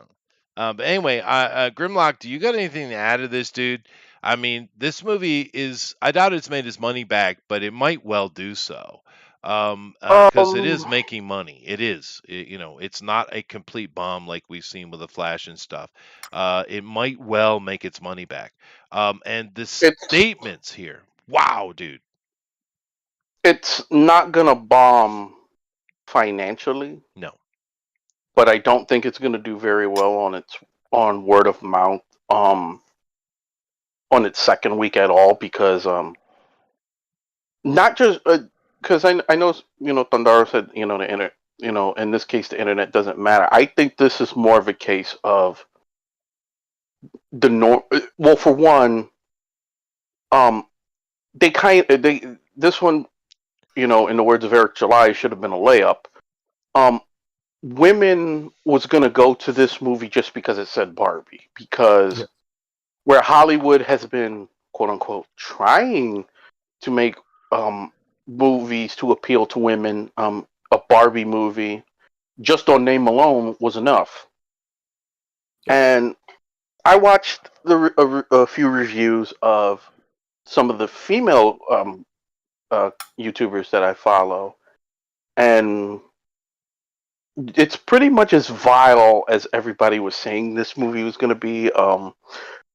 The female director, that bitch just hates men, and I, anybody who hires her, you know what you're going to get out of her. But in terms in terms of being successful, whereas it helps the brand, this hurts the brand. It's not going to bomb, but nobody's going to like. A lot of people who watch this saw it once. They're not going to watch it again. They're going to tell their friends, "No, this is not what you think it is." Um. So in that regard, Well, and Mattel needed this to, and it, like I said, it won't flop, but they needed this to be more successful than what I think it's going to ultimately be. we'll see. But one thing I did see, and I kind of wonder if there's a little bit of reverse, psychology going on here because these people are stupid. We've learned this.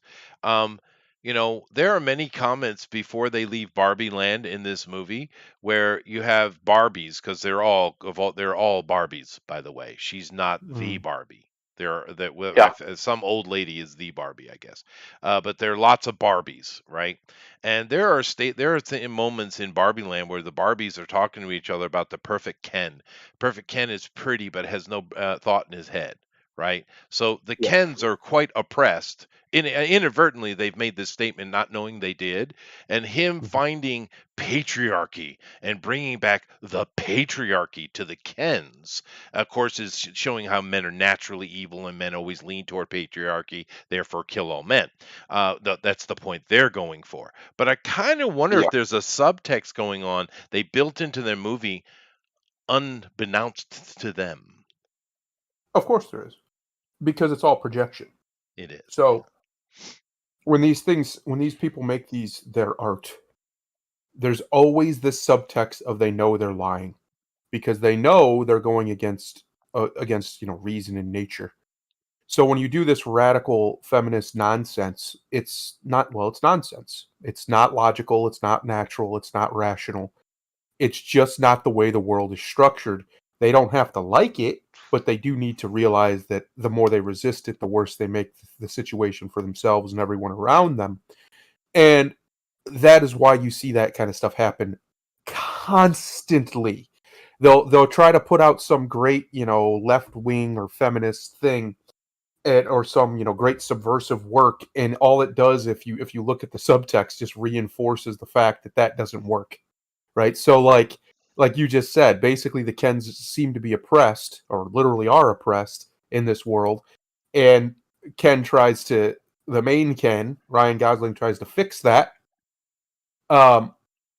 Nowhere in this film, or nowhere in the minds of the writers, was the nuanced approach even thought of, and because of that, it became a parody of what they were trying to do.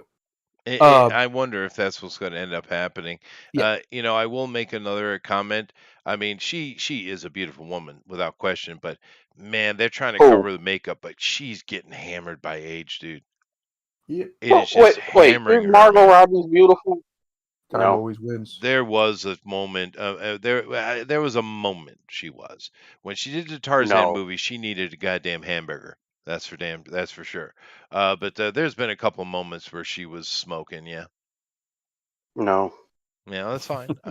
In general, No. it's not true, but I feel a little bit bad for her but then again, I don't, because we talk about she's just kind of dumb and does what she said. But how many feminist movies is she going to be in until we realize that that's what she is, though? Of course it is, because she has exactly what you just said. She's been a pretty girl, her whole life. So everything's been very easy for her comparatively to an ugly girl. And she doesn't even understand how the world actually works. She lives in this literal Barbie land that is her existence. Sure. And this is why so many of these Hollywood bitches are just dumb. Like, it's not even that they're stupid, they're dumb. They don't know what they don't know, and they say things that don't make any actual sense in the real world because they don't live in the real world. They live in a fantasy land. And she's had that problem probably since day one because of how Probably. attractive she is. Like, I've never seen her make a statement that wasn't completely shallow and just stupid, Yeah, she just is dumb, silly. But bereft. I heard a story. I don't know if this is true. Hollywood rumor. I have no idea, but I will recant the story. When she was on the set of Wolf of Wall Street, I guess there were talks going around amongst the actors of how inflackable or unflackable Leonardo DiCaprio is, right? And he's a Mhm. consummate professional, which I've always found him a little bit boring, but I'm not going to take his professionalism away because he clearly is. Yep. We've seen many moments of this. So that scene in Wolf of Wall Street where she has no panties on and is showing her vagina to him in that scene, she was supposed to be wearing underwear, Yep. right? The innuendo was that she wasn't. But in the scene, she was supposed to. But she took them off to show off her vajayjay to Leonardo DiCaprio to try to shock and throw him off. And the scene went off in one take because you ain't getting Leonardo DiCaprio. He's seen a lot of No. pussies, baby. Yeah. Yeah, Well, and a lot of young, attractive ones. yeah, He has a flavor, old Leo, and he sticks to it. he He's does. very But disciplined. I don't know if that story's true or not. But I kind of want it to be. I could believe it. Yeah. I could believe it. Whether you like DiCaprio or his work or not, I would agree with you. I don't think you can take away his No. work ethic, his professionalism. Well, he's like Justin Timberlake or Prince or Michael Jackson. These kind of guys. It doesn't matter if you like them or not. Those dudes were hard-working pros, all of them. Yeah. Yeah, Yeah. Took it very seriously. yes, they did. That's one of the reasons why all of the really good directors that are still alive like working with Leo, is because he's just that guy. He shows up, does his job, does it very well, Causes no and he trouble. causes no trouble or not very little trouble. Uh, you can't replace that. No. And he obviously has star power. He has his whole life, so Yep, he makes money. there's just no replacing it. No replacing it. Yeah. Anyway, I'm going to move away from this story, but I'm just shocked by the statement from the CEO. That's not what a CEO should be saying, dude. This is not what you should be saying, dude. It's just not. And we'll see. We'll see if they might end up pulling it off. So, Mr. Kurgik man, who was born in Tel Aviv. Yep. This one is beautiful, dude. John Boyega changes tune. Now open to return to Star Wars. Quote, I'm open to all opportunities. Yeah, because no one else is calling. Yeah. Yeah. Yeah. Yeah. Yeah. See, the problem is, John, we might whether we like you or not, you're actually an entitled little bitch, is what you are. Yes. But your statements were fun because they coincided with ours. But that doesn't change the fact that you're an entitled little bitch. It really doesn't. However, when you get out and you talk and you badmouth your bosses and the company you're in, you try to throw them under the bus as hard as you did. Yeah, people aren't going to be knocking on your door, dude. Right. Look at the guy who played Cyborg. Where's he at? Yeah.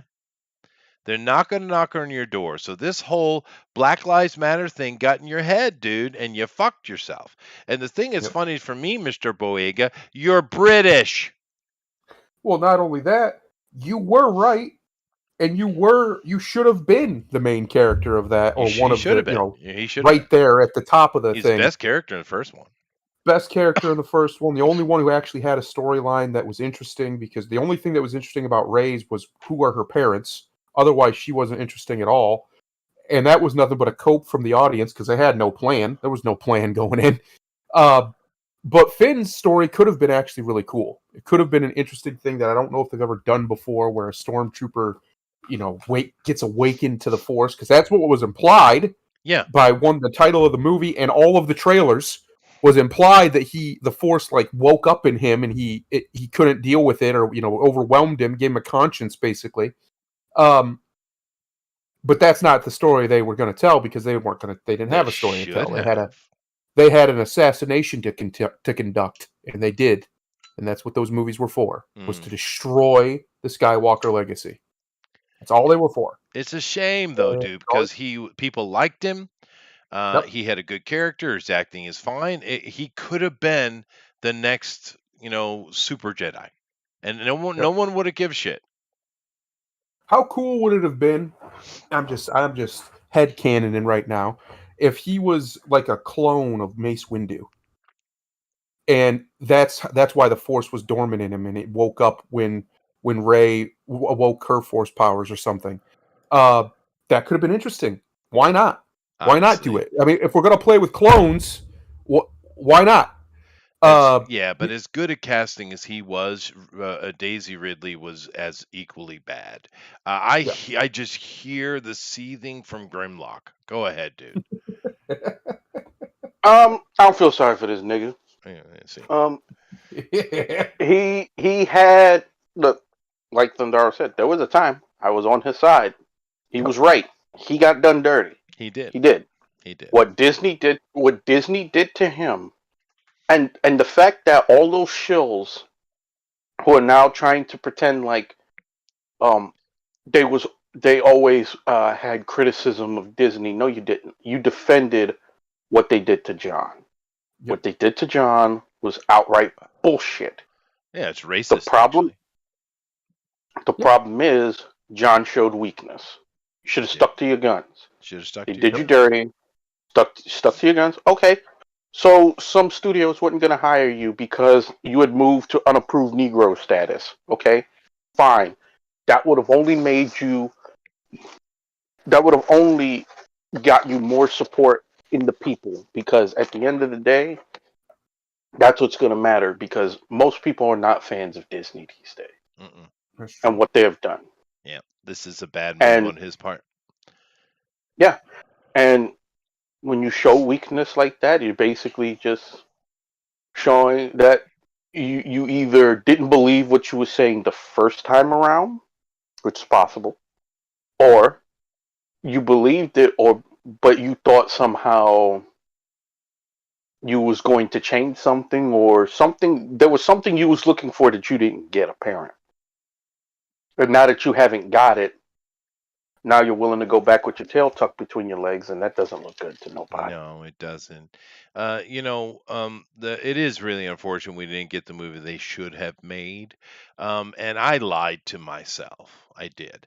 At the end of The Force Awakens, I was like, all right, well, I'll wait and see. Maybe they're going to do some twist. She was trained by Luke. Maybe that was Luke's hand holding her, or, I lied to myself because Yep. I knew at the very end of that movie where she gave him the friend zone kiss on the head.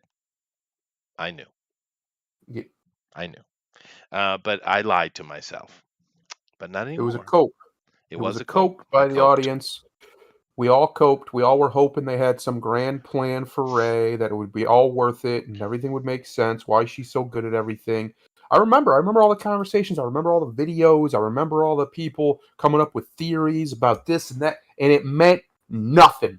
Not a damn thing, It because they meant didn't have nothing. a plan And of at course, all. and what did Abrams JJ do? He mocked you for having the Yep. theory. He Yep. mocked you. That's right. Yeah, Because that's that's what what Star Wars was Hollywood thinks about. of you. That's right. Yeah. Mocking you. Star Wars is about belittling its fans. That's what it was Yes. always about, right? Yes. Yeah, that's right. God. And Grimlock, they did him double dirty because not only did they, basically, hide him from the Chinese and not do anything with his character, dude, they fucking Rose Tico'd him. Yes, they Yep. did. Literally. Yep. That's And they dirty, made that dude. girl's life a living hell and blamed it on the fans. Yeah, Yep. that's just mean. That's mean, dude. You don't Rose Yeah. Tico people. Well, again, It's they didn't have a plan, and the arrogance of Disney really thought. And I told people when they bought these things how they was gonna look at it. Yep. Oh, we got content, not movies, not TV shows. We have content, okay? And you thought you could just slap Star Wars name on every little piece of bullshit and call it content and think that people was just gonna take it.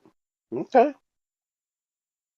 And look, to be fair, I don't even necessarily blame Disney for thinking that way, because if you look at a lot of American industries in this country, they've been doing that kind of bullshit for decades, and Americans, they bitch about it, but they still buy it. So Yeah, Disney thought they could do that too, but they fucked with the wrong group of people. they did. The Star Wars fans are serious. It's the largest IP in history, dude, outside the Bible. But Eric Hawkins says Ray Fisher, Cyber, of course, has only done a couple of TV shows since 2017. Yeah, no, he screwed himself. I Yep. shall quote Clarence Thomas. He has to become an uppity house. I'm not supposed to say that last word. Get him, Yeah. Clarence.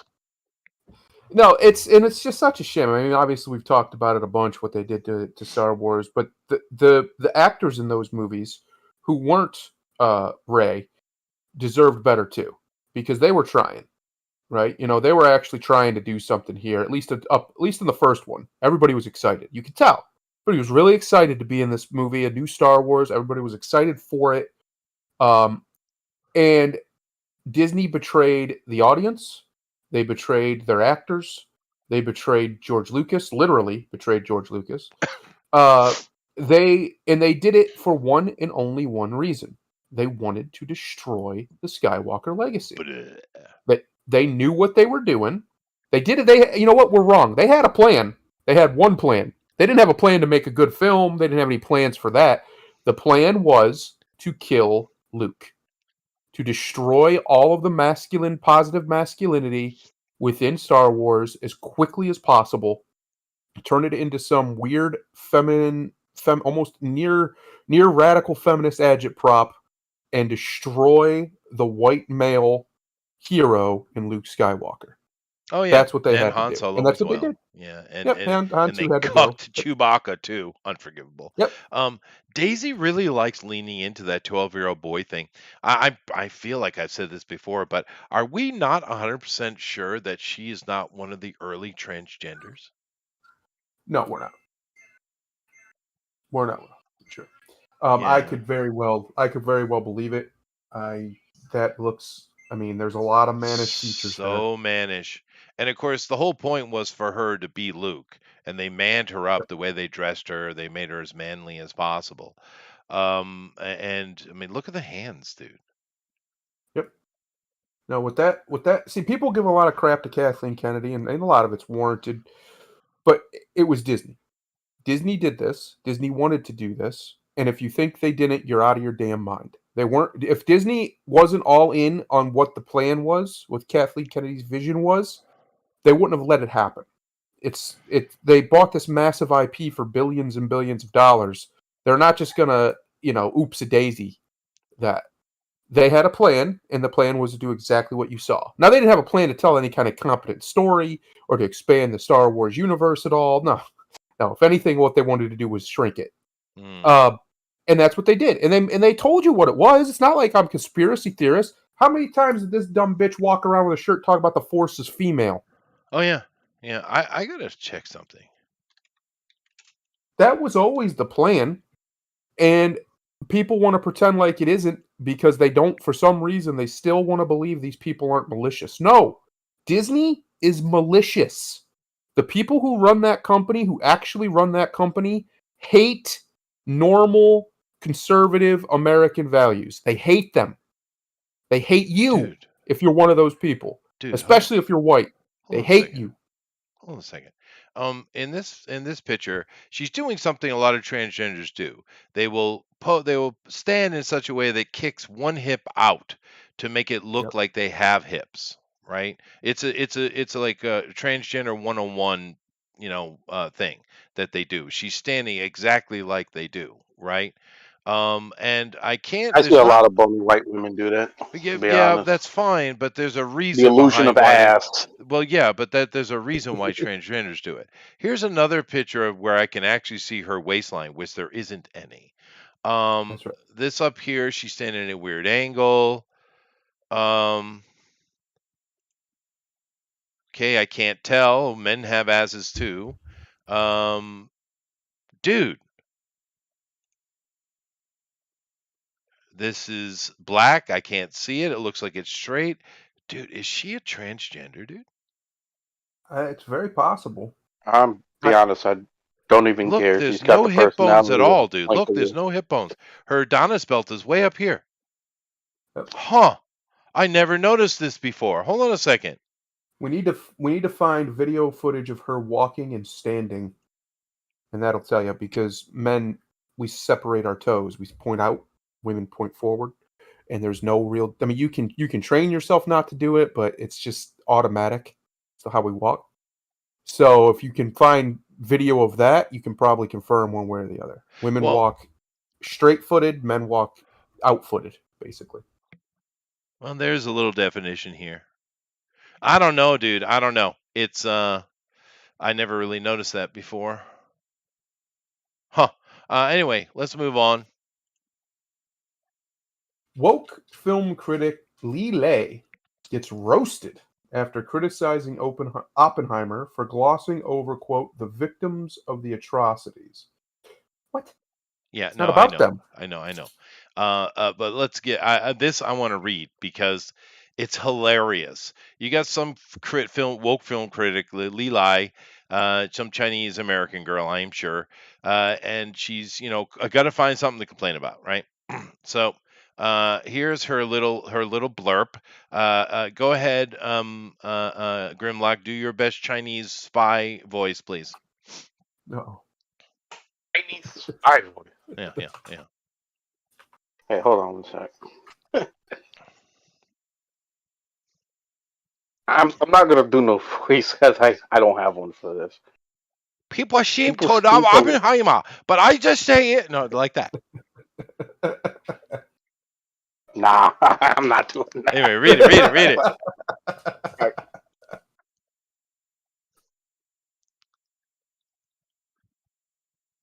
What you doing? Did he fall out again? Did he fall out?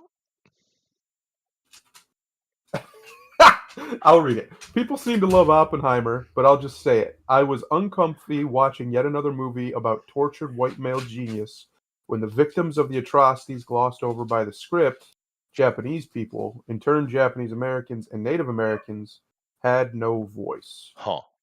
Now, that's a statement. It is a statement. Now, would you like to anticipate what the responses might be? Oh, probably not positive. No, they're not.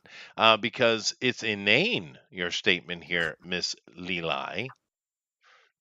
So let's take a look here. I did like it, and yet, and this person's agreeing, I did like it, and yet came away with feelings of how that piece wasn't handled. Big feelings, whisper, but because I think it was purposeful. Yeah, and she agrees. Go ahead. You be the Chinese spy. Go ahead.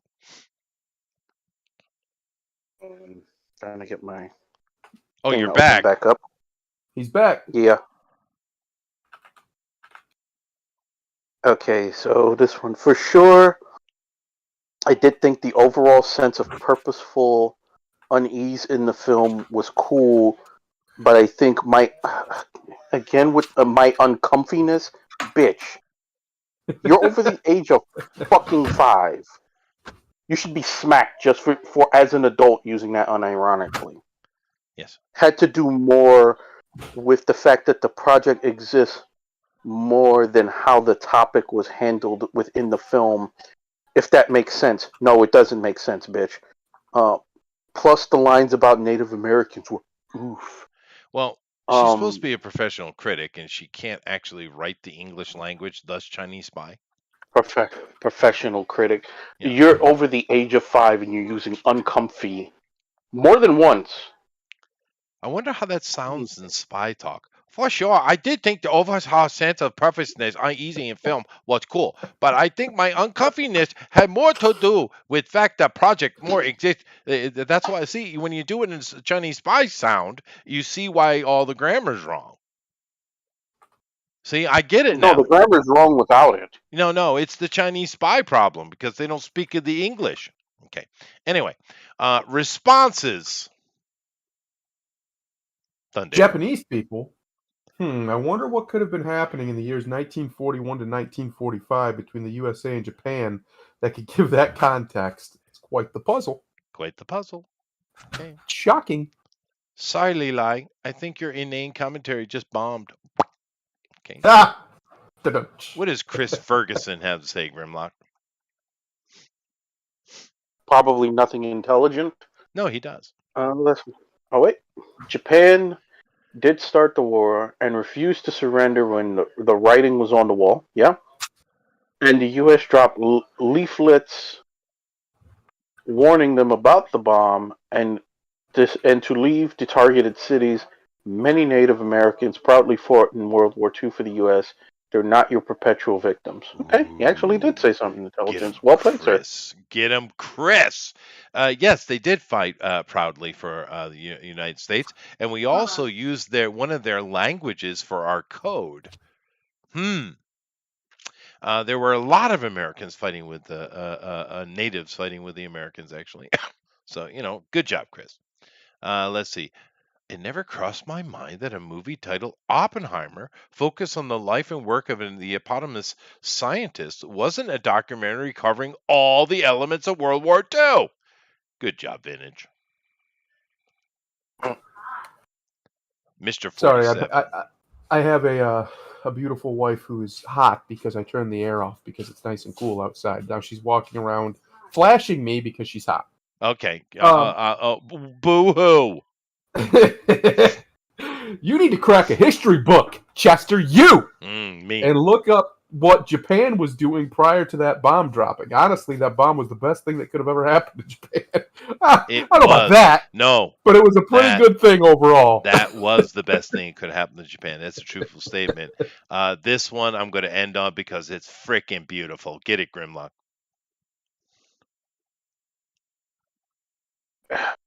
Boy. Wait till you read about the rape of Nat King.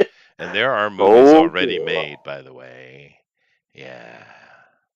That was pretty bad. And of course it goes on and on and on and on and on and on and on and on. And on. Who gives shit? Because moron, Chinese spy lady. People seem to love Oppenheimer, but I just say it was uncomfy watching another movie about tortured white male genius when the victim atrocity glossed over by script. Japanese people in that the Japanese Americans and Native American had no voice. Okay, dumbass. Now, I haven't seen the movie. I have not viewed it at all.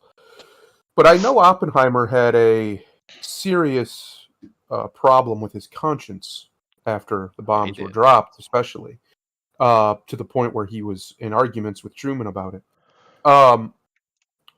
So I don't really understand what your argument is here. Were we supposed to watch? Maybe it does. I don't know. But did she want to see gruesome, like, Japanese people getting obliterated footage? I don't understand what the argument is here. Did we need like 10 minutes in an internment camp just talking to some random Japanese American?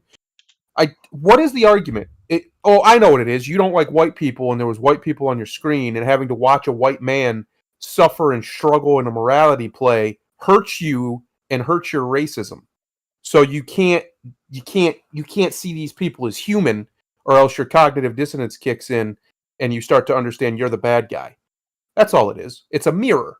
They don't want to look in the mirror and realize, hey, you're the bad guy in this situation, not the person who made a movie about, a real life event that had a bunch of white people involved in it. How dare they? How dare they make that movie, Chester, where they showed white people doing things? Yeah. Well, that you're not allowed to talk about the whites anymore. So, it is what it is. It's against the rules. Yeah. And of course, he was not really happy with his work. He understood why it needed to be done, but it was not something that he was overly excited about because he wasn't all about death. He was quite a Hindu in his beliefs, and he made several statements in regards to this.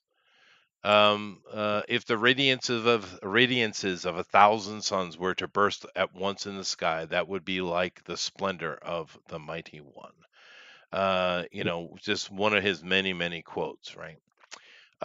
Not just "I have become death." He's actually quite philosophical, that dude. I hope the movie got that right in regards to how he spoke.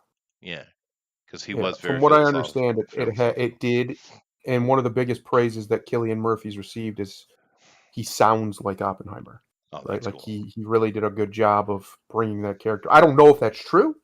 I haven't seen it, but that's what I keep seeing from a lot of people who are reasonable critics have said that, yeah, he sounds like Oppenheimer. He brought the character, he's not even a character, brought this man to life in this character. Mm-hmm.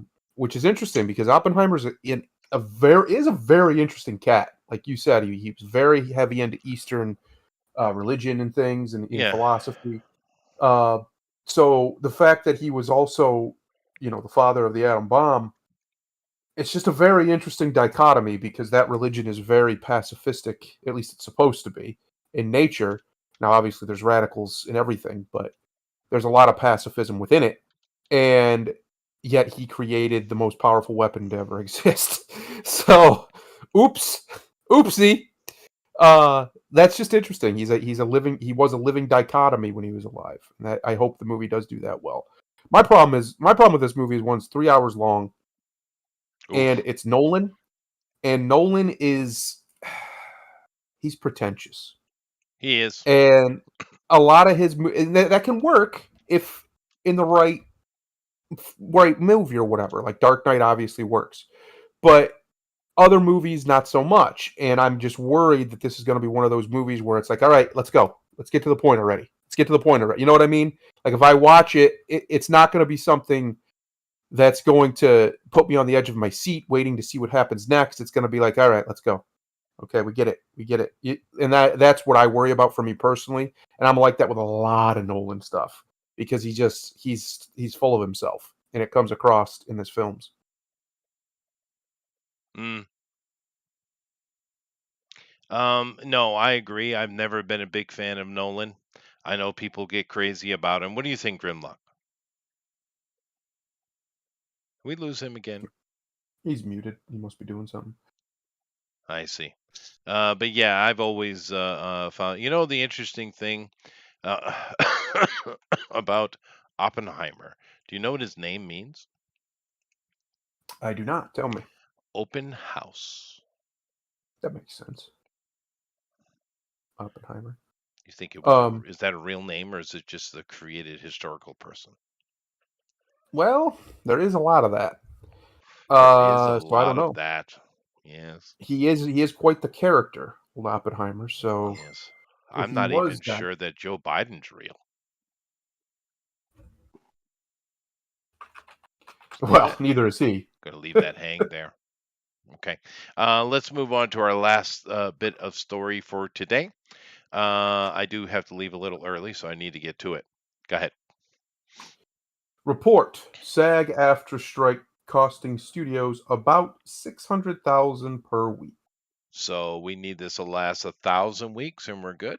All right. Yeah, let's get this going for a couple years. Maybe Yeah. we can Yeah. clean Hollywood up, get Yeah. some competency back in Never there. let them back to work. Never, ever, ever, ever. I'm just gonna tell these people the very sad truth, the reality of their situation. You're not going to win against this machine. No one has ever won against that machine, ever. And the reason is because you are replaceable, and now you're replaceable by machines, which is even should be more terrifying. But it's only going to get worse. Dude. And for you, what's this AI stuff is and all this, it's not stopping. It's not slowing down. It's not being hit. That you aren't slowing it down.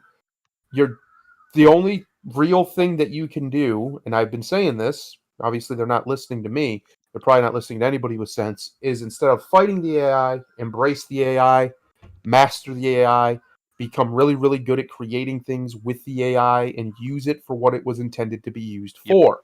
Yep. Stop trying to fight it, because if you fight it, you're going to lose. It's like trying to fight the automobile in 1905. You're not winning. You're not winning.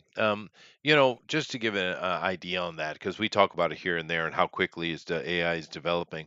But I've mentioned a couple times on this channel that I mess around with Blender, right? And it's a heavy learning curve, but I don't know. I just think it's interesting to be able to create like that.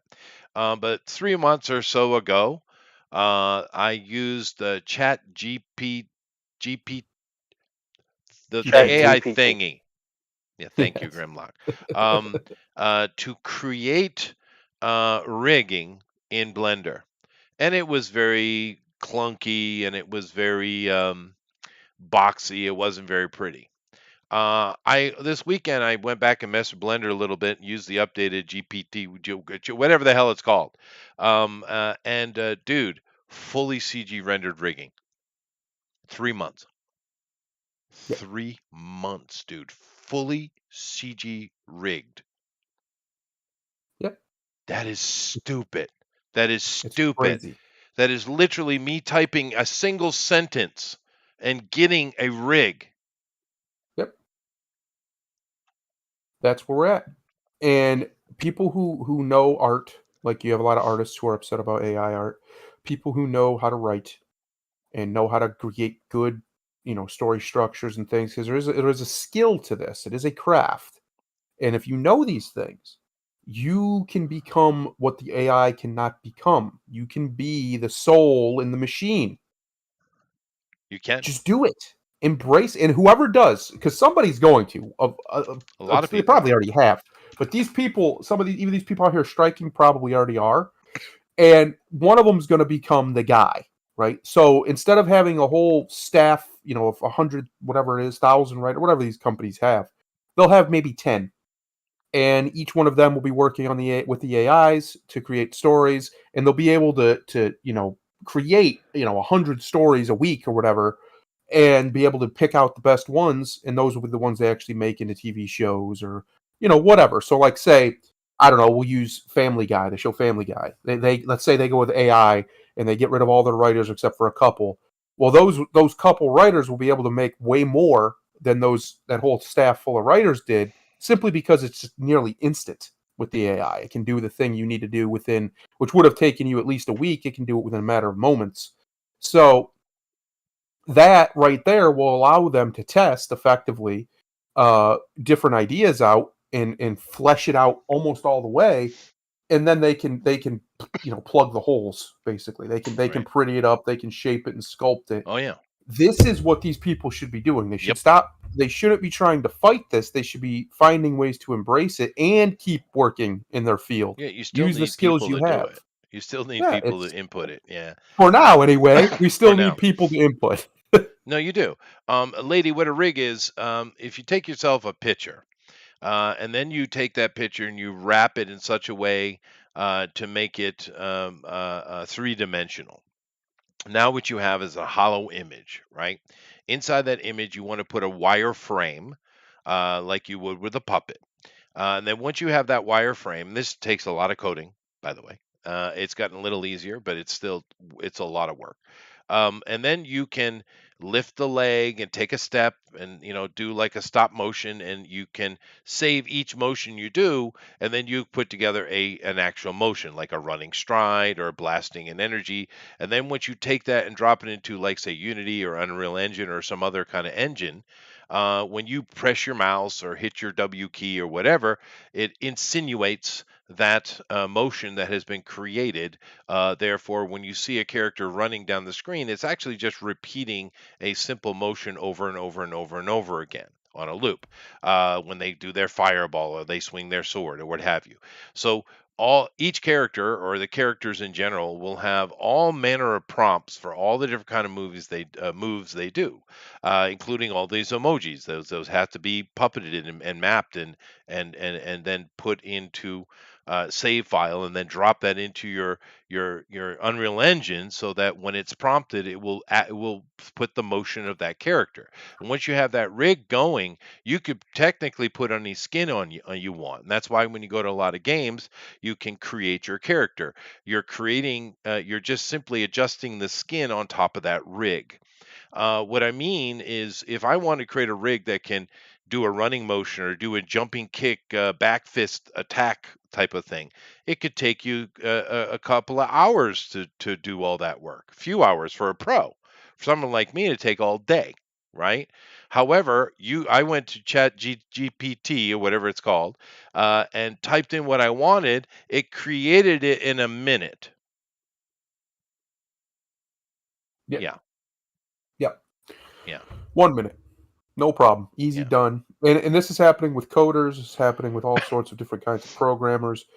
It's fascinating to watch. And it's because It is. certain things that are, what we call, I say, real work, real tactile work, real physical work in the material world, the AI can't replace those jobs, at least not yet. Maybe one day we'll have droids and things that can do them. But as of now, we don't have that technology. But we do have computers, and we do have computers that you can type into boxes and make those boxes say whatever differing things. We've had that for a long time, but now the AI has the ability to learn and extrapolate from different sources from all over the world, all over the internet, and that's why it can do these things. Yeah. And that's one of the reasons why I tell people this, and you get pushback. You get things like, we have to protect the integrity of art and stuff like that. And I'm like, guys, first of all, let's be honest. Most artists don't have integrity anyway. They chase paychecks, and there's nothing wrong with that. They're not doing their art out of some grand moral integrity character thing. They're doing it for money. Sure. Nothing wrong with that. They're craftsmen more than they are artists. There's nothing wrong with that. And that is all the AI is really replacing, is the craftsman. The actual artists will still get work. Yeah, the coder. Yeah, they'll still get work. The actual people who are genuinely brilliant will still get work. Even if the AI can mimic them perfectly, people are going to want the original from the original artist. You'll right? get so that. Like, you'll get that. It'll become a highly profitable field in the end, actually, but it's just going to be a transitional period, right? Like if I were to go buy an old timey wagon, right? Like if I wanted an old time classic stagecoach wagon, it would probably cost more to get made than a car. Oh yeah, definitely. Yeah. But I'd have it, and it was Yeah. made by people, right? It's the same thing with this art. That's what the art's going to become. It's going to become far more valuable if it was created by a truly, competent, brilliant artist than the machine version will be. Yeah. No, definitely that'll happen. People still go to the theater, for instance. Yeah. But to add on to that, lady, I have over the years of me playing around with Blender, I have mainly acquired, not created, about I don't know 100 some odd prompts, right? All different kind of movements and stuff, just little prompts I've acquired over the time. And once I created that rig, which was like a lizard, it was a lizard man, right? Like a medieval type of fantasy, with a spear and stuff like that. Lizard man. I had then took the AI and had it apply that rig to all prompts, which it did 90% perfectly, right? I had to do a couple little tweaking here or there, but it was easily fixed. It took no time. Then I went back and I prompted the AI to add a lumbering aspect. That's how I wrote it. To add a lumbering aspect to all prompts. Dude, it did. Yep. Now It's amazing. just think about the nuance of that. Yep. Right? It's insane, dude.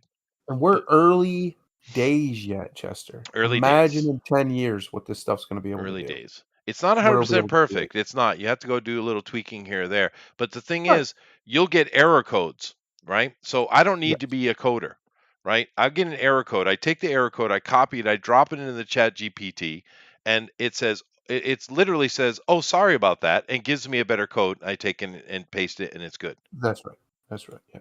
It literally apologized to me for fucking up.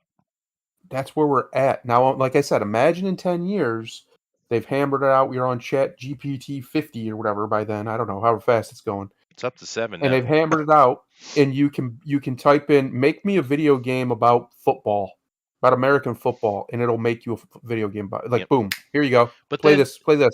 But you need then the person to go in and tweak all this and check it all out Yeah. and dig into it. And like, okay, I want this to be different. I want this. You still need someone to get in there and flesh it out and make it interesting, because the computer has no emotion. It doesn't have an That's right. opinion. It's simply doing as it's prompted.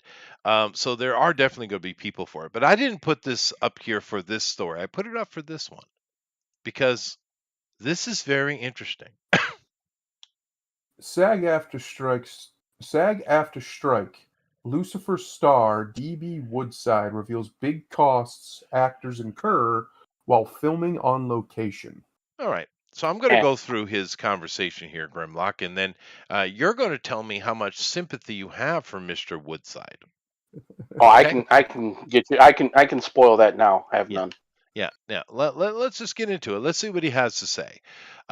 He shared his complaints with that actors are footing too many bills when they have to film on location for television series that are done outside of Los Angeles. So this is the voice of why they're striking, right? That supposedly. All right.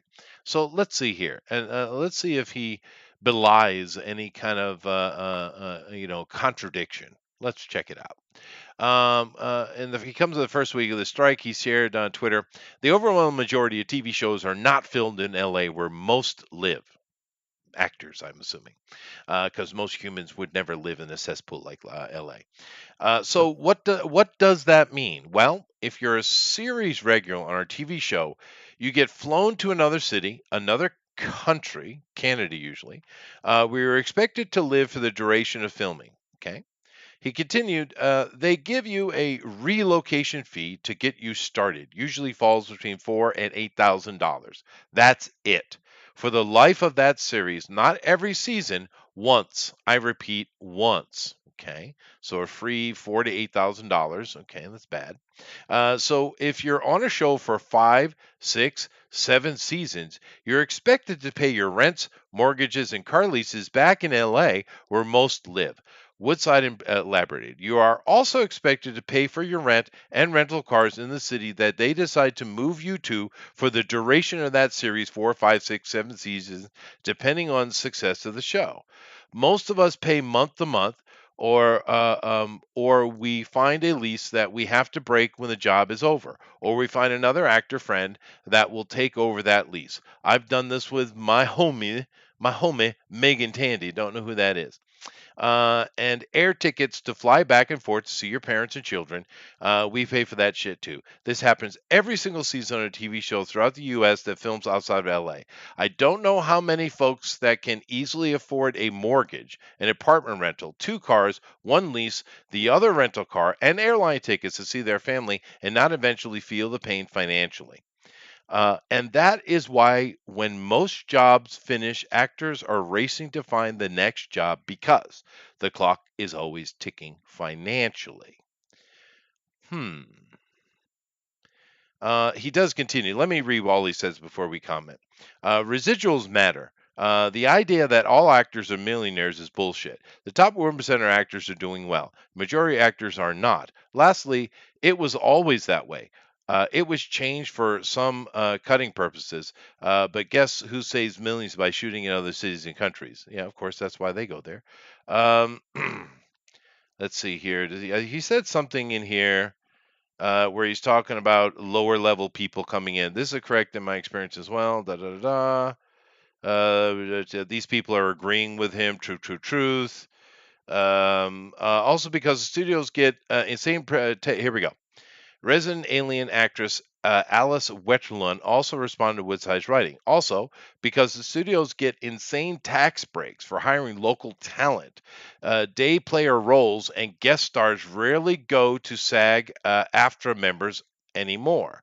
They're just a lot less work for a non A-list talent BC. The studios are outsourcing for more submersible money.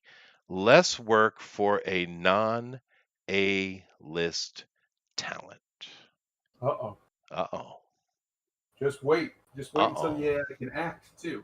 Uh-oh. Now, here's the thing, though, going back to the original commenter here.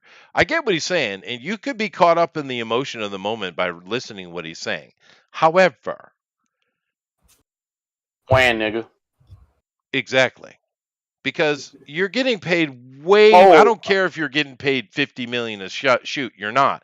But you're getting paid way more than the average worker gets for your okay, job, dude. okay. Now, let me But see, finish this my thing. comment, and you can yell at him. Uh, You're getting paid way more than the average person gets paid. And here's a shocker for you, Mr. Woodside. The majority of workers in America, when they get a job in another city, you know what they do? They move. yeah. Yep. Go ahead. All right. First of all, to me, he's trying to play to emotions because all right. So you got bills.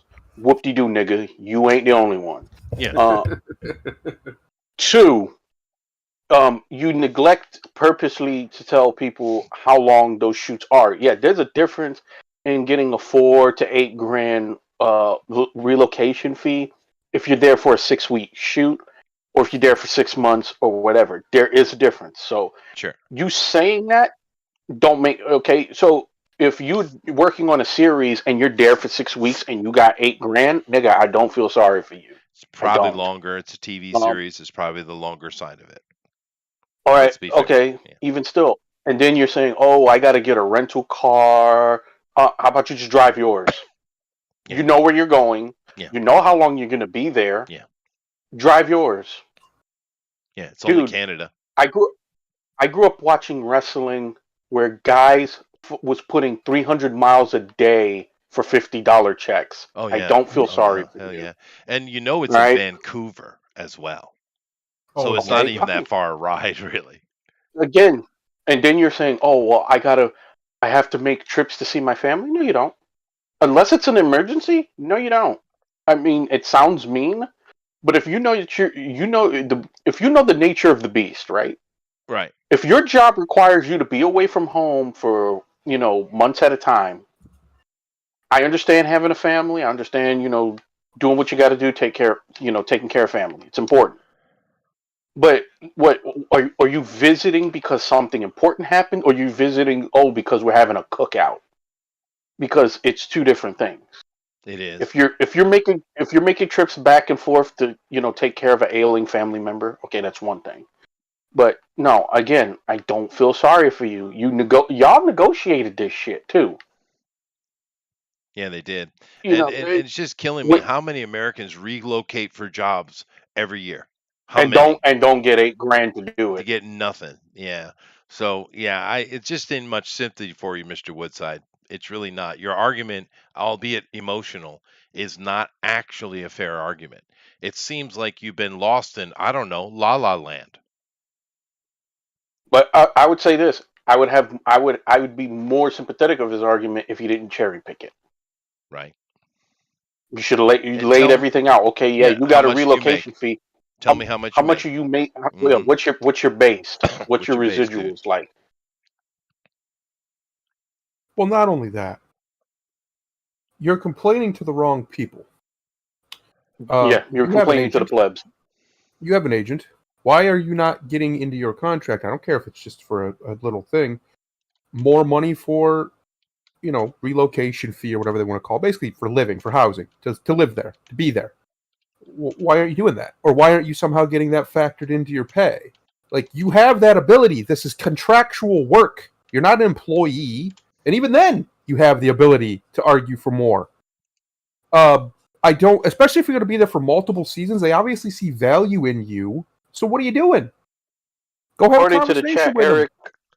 Eric said DB Woodside made $58 million last year. If that is true, fuck you. Yeah, what are you complaining With about, two homie? dicks, nigga. Yeah. No, it's silliness. Like, there's plenty of ways that you can make this work. You can literally move there if you need to. You could literally move if it's in Vancouver. Vancouver's not that far. You can move somewhere close within America and handle all your taxes that way, and then not have an actual residence there. Just have a PO box there, and you don't have to worry about paying for a rent or a mortgage or whatever back in the States until you come back, and then you can find a place. Like, there's ways to make this work. I understand it's annoying to have to jump through those hoops, but that's the job you signed up for, bruh. Like, Yeah. no, it's not. It shouldn't be a surprise that you're going to film outside of the country when you're an actor. They've been doing that since ever, since day fucking one of Hollywood. They've been Yeah. filming outside of America. So what are you It whining about? started outside of America, to be fair. But Exactly. yeah, but look at this right here. So you got this Claire Foy girl who does The Crown. This is about the low end, right? Because it's BBC, so it's low end. She gets $40,000 per episode. So let's say they do 12 episodes, nearly 500 grand a year. Yeah, Yeah, I don't sorry, feel sorry for no you. sympathy for you at all. Millie Bobby Brown makes 30 per episode on the Netflix, which is less, but still good money. And she This makes a little lot more thing, money on the back end too, I'm sure just so she we're clear. does. I don't even know Amelia. Oh God, she got ugly. 500,000 per episode. Yeah. Mm-hmm. This dude's 20,000, but he is worth 8 million. So where'd that come from? Little dude's getting 30. 200,000 for you. I don't even know who the hell you are. Chris, don't know who you are. 125. 500,000. Never seen you in my life. Let's see here. I don't know who you are, but I get it. I get it. Okay. 85 per episode. You're doing pretty good, sir. This Riverdale pays, dude. It's Oh yeah. 200,000. They're getting bucks over there. 50,000 for Orphan Black Girl. That was a long time ago. Wonder how much she got for She-Hulk. Ugly kid that's lost his teeth. He gets us. They're all getting paid the same. Those kids, 30 grand. They're Nice. probably making more by now, I'd Yeah. imagine. 20 million a year for whoever this is. Okay. This jackass. All right. 175 for whatever that guy is. Whatever you, I don't even know who you Supernatural. are. What are you, dude? It must be one of those Stranger Kids things. Same money. Don't know who you are. 60,000. Nice. No idea. 90,000 per episode. Nice. 100,000 per episode for a person I know her. She's the Big Yeah, Bang Big Girl. Bang Theory. That's not bad. Doing good there. That's 1.2 million a year. Mm-hmm. No, she was doing 900,000 per episode. Just 900. Damn. Damn, good girl. This little, the one who got the big tits and ruined the show. Yeah, 100,000. This dude, same. They were getting paid the same money. Old Ellen, 77 million a year. But then again, Ellen isn't complaining, is she? I don't know who you are, sir, but you make way too much money. Yep. I like you, actually. Walter Alter Carbon. I like that guy. Yeah. Yeah, You're it's worth a every good penny, one. and then they replaced you with a fake, a charisma But the vacuum. point is, this is a complete non-issue. It sounds like an issue to poor people, or wages as they're called, people who are working normal jobs. But these people aren't making the wages you're making. They're making, as we saw, even as children, and that was probably like first season. The Stranger Things kids were making 30,000 an episode. Yeah. I can't imagine Millie Bobby Brown's only making that now. That would be ludicrous. So, yeah. It's nonsensical. It's a non-argument. You're whining about things that only matter to you because you're entitled as hell and think this is a problem. Yeah. And even with the lowest end we saw, which was $20,000 per episode, which Eric has informed us he's way above that. But even with that $20,000 per episode, dude, you can handle those extra expenses without even blinking. Yes. What's the average salary in America right now? Let me go check. About 44 grand, I think, somewhere around there.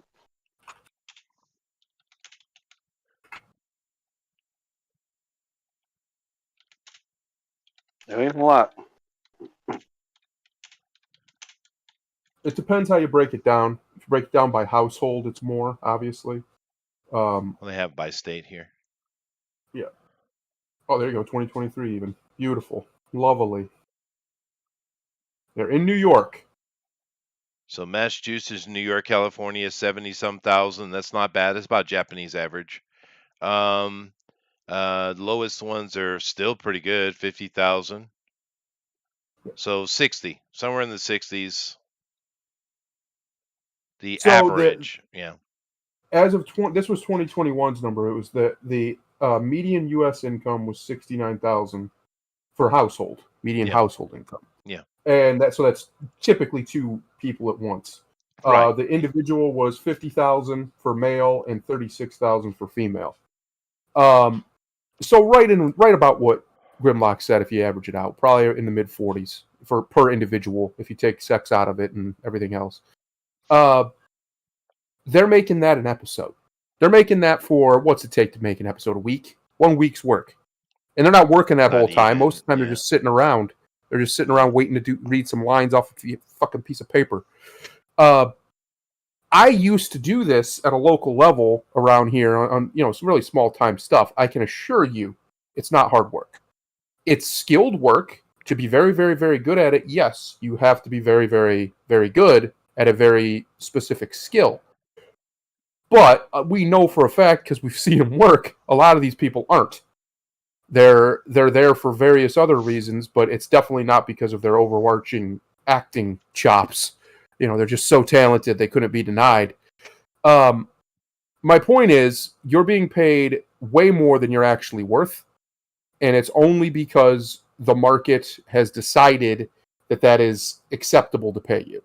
You're not actually worth that. You don't bring that much actual value to the world, but yet you get paid that because our system's a little bit wonky. And one of the things I'm looking forward to, Chester, is the correction that the AI is going to make, and it is already making, because as you just saw how fast it can work, that would have taken you thousands and thousands and thousands of dollars to pay a coder to do, and it did it instantly. Yeah, it did, for free.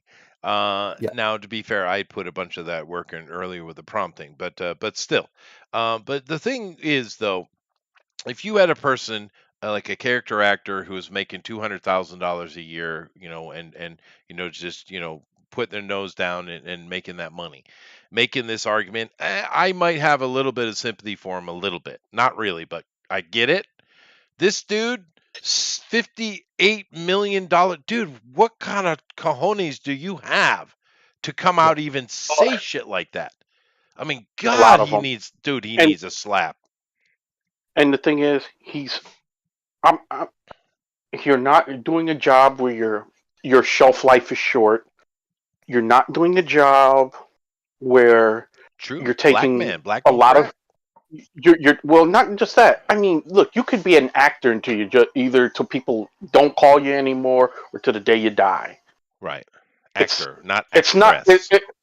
it's not like NFL running back where he's 27, he's washed up. He just led the league in rushing. Yeah, he's washed up. It's a different thing here. It's you're an actor and you're a well compensated actor.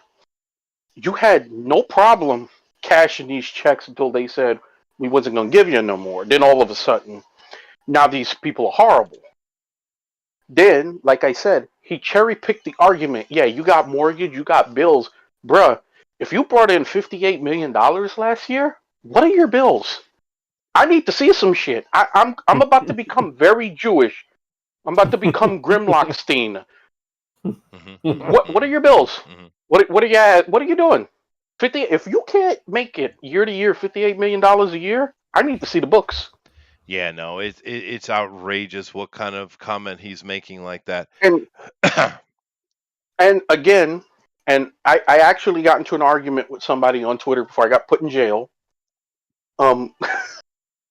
Where these we're just asking for fair stuff, and I'm like, okay, so you're coming to us, you're coming to the plebs, the guys you acted like you was too good for the last decade, the guys you've antagonized for the last decade, and then y'all want to pretend like that didn't happen. And I'm like, honey, baby doll, we have evidence. Mm-hmm. We have this thing called the internet where we archive shit.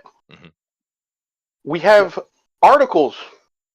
Some we've covered on this channel on Night Owls. Did we not just cover a few months ago Jessica Gao saying we wrote a series specifically to piss off the fans? Yes, we did. Did we? Did we not cover that? We did cover that. Yeah. Okay. And she's not alone. How many articles, whether it was a movie, a comic, or a TV series, where they're like, oh, we're doing such and such to this, and it's pissing off all the right people. Okay. Well, guess what? You're in a production business, honey. And anybody who's ever worked in a production business will tell you, if you're not producing, they'll find somebody who will. And they'll probably find somebody for cheaper. So now, Hollywood, because I don't know whatever made them think this shit was going to work. This woke shit, this preachy shit is not working. It's not making them any money. So now they just slammed on the brakes and said, stop everything. Let's figure something out. Now all of a sudden, they're horrible. These evil corporations are so horrible, and you got to help us in our fight against them. No, we don't. You was fine with it for 10 years, and now that they're coming for you, now you want our help? Fuck you. Did I make that point plain? You did. I think Chester might have fell off his chair. You killed him. It's it. He's gone. That's it. No, the entitlement of Hollywood is definitely it's not nothing new, unfortunately. But it seems to have gotten worse with social media because for whatever reason these people cannot help themselves but just to be quiet.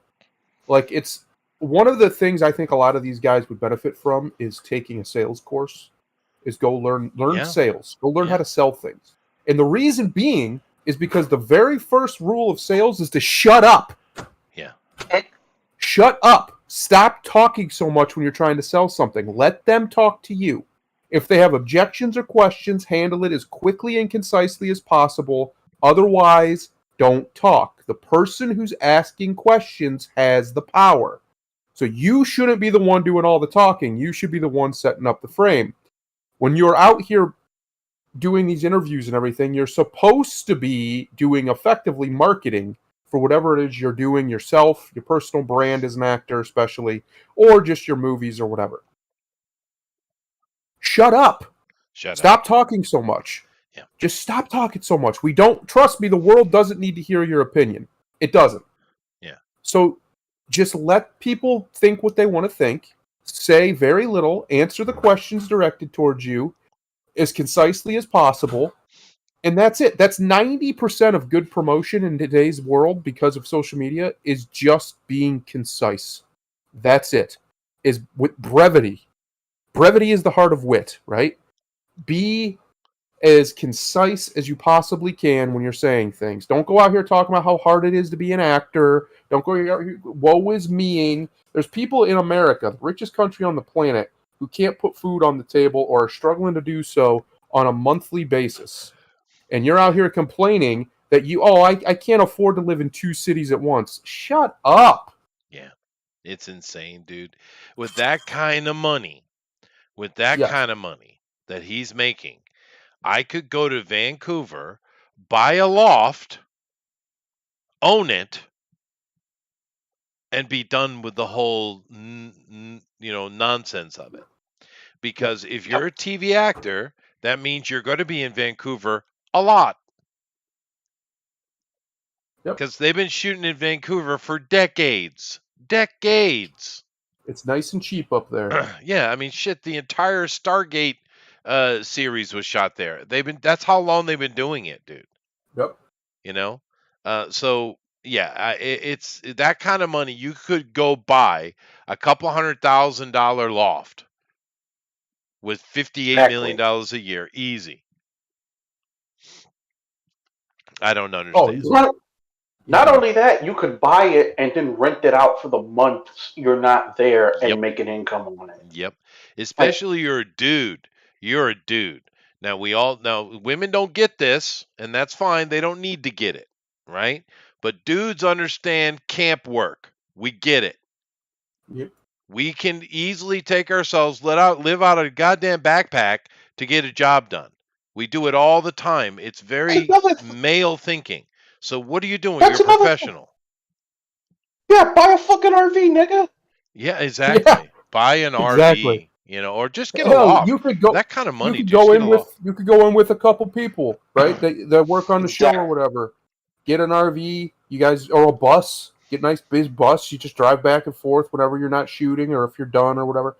Like, there's ways around this. The entertainment industry that is outside of Hollywood has solved them a long fucking time ago. Yeah. And yet these people are all too stupid to figure out what. So I gotta have 2 houses? No, nobody said why. Why do you need a house? Well, I gotta have a nice apartment. Why?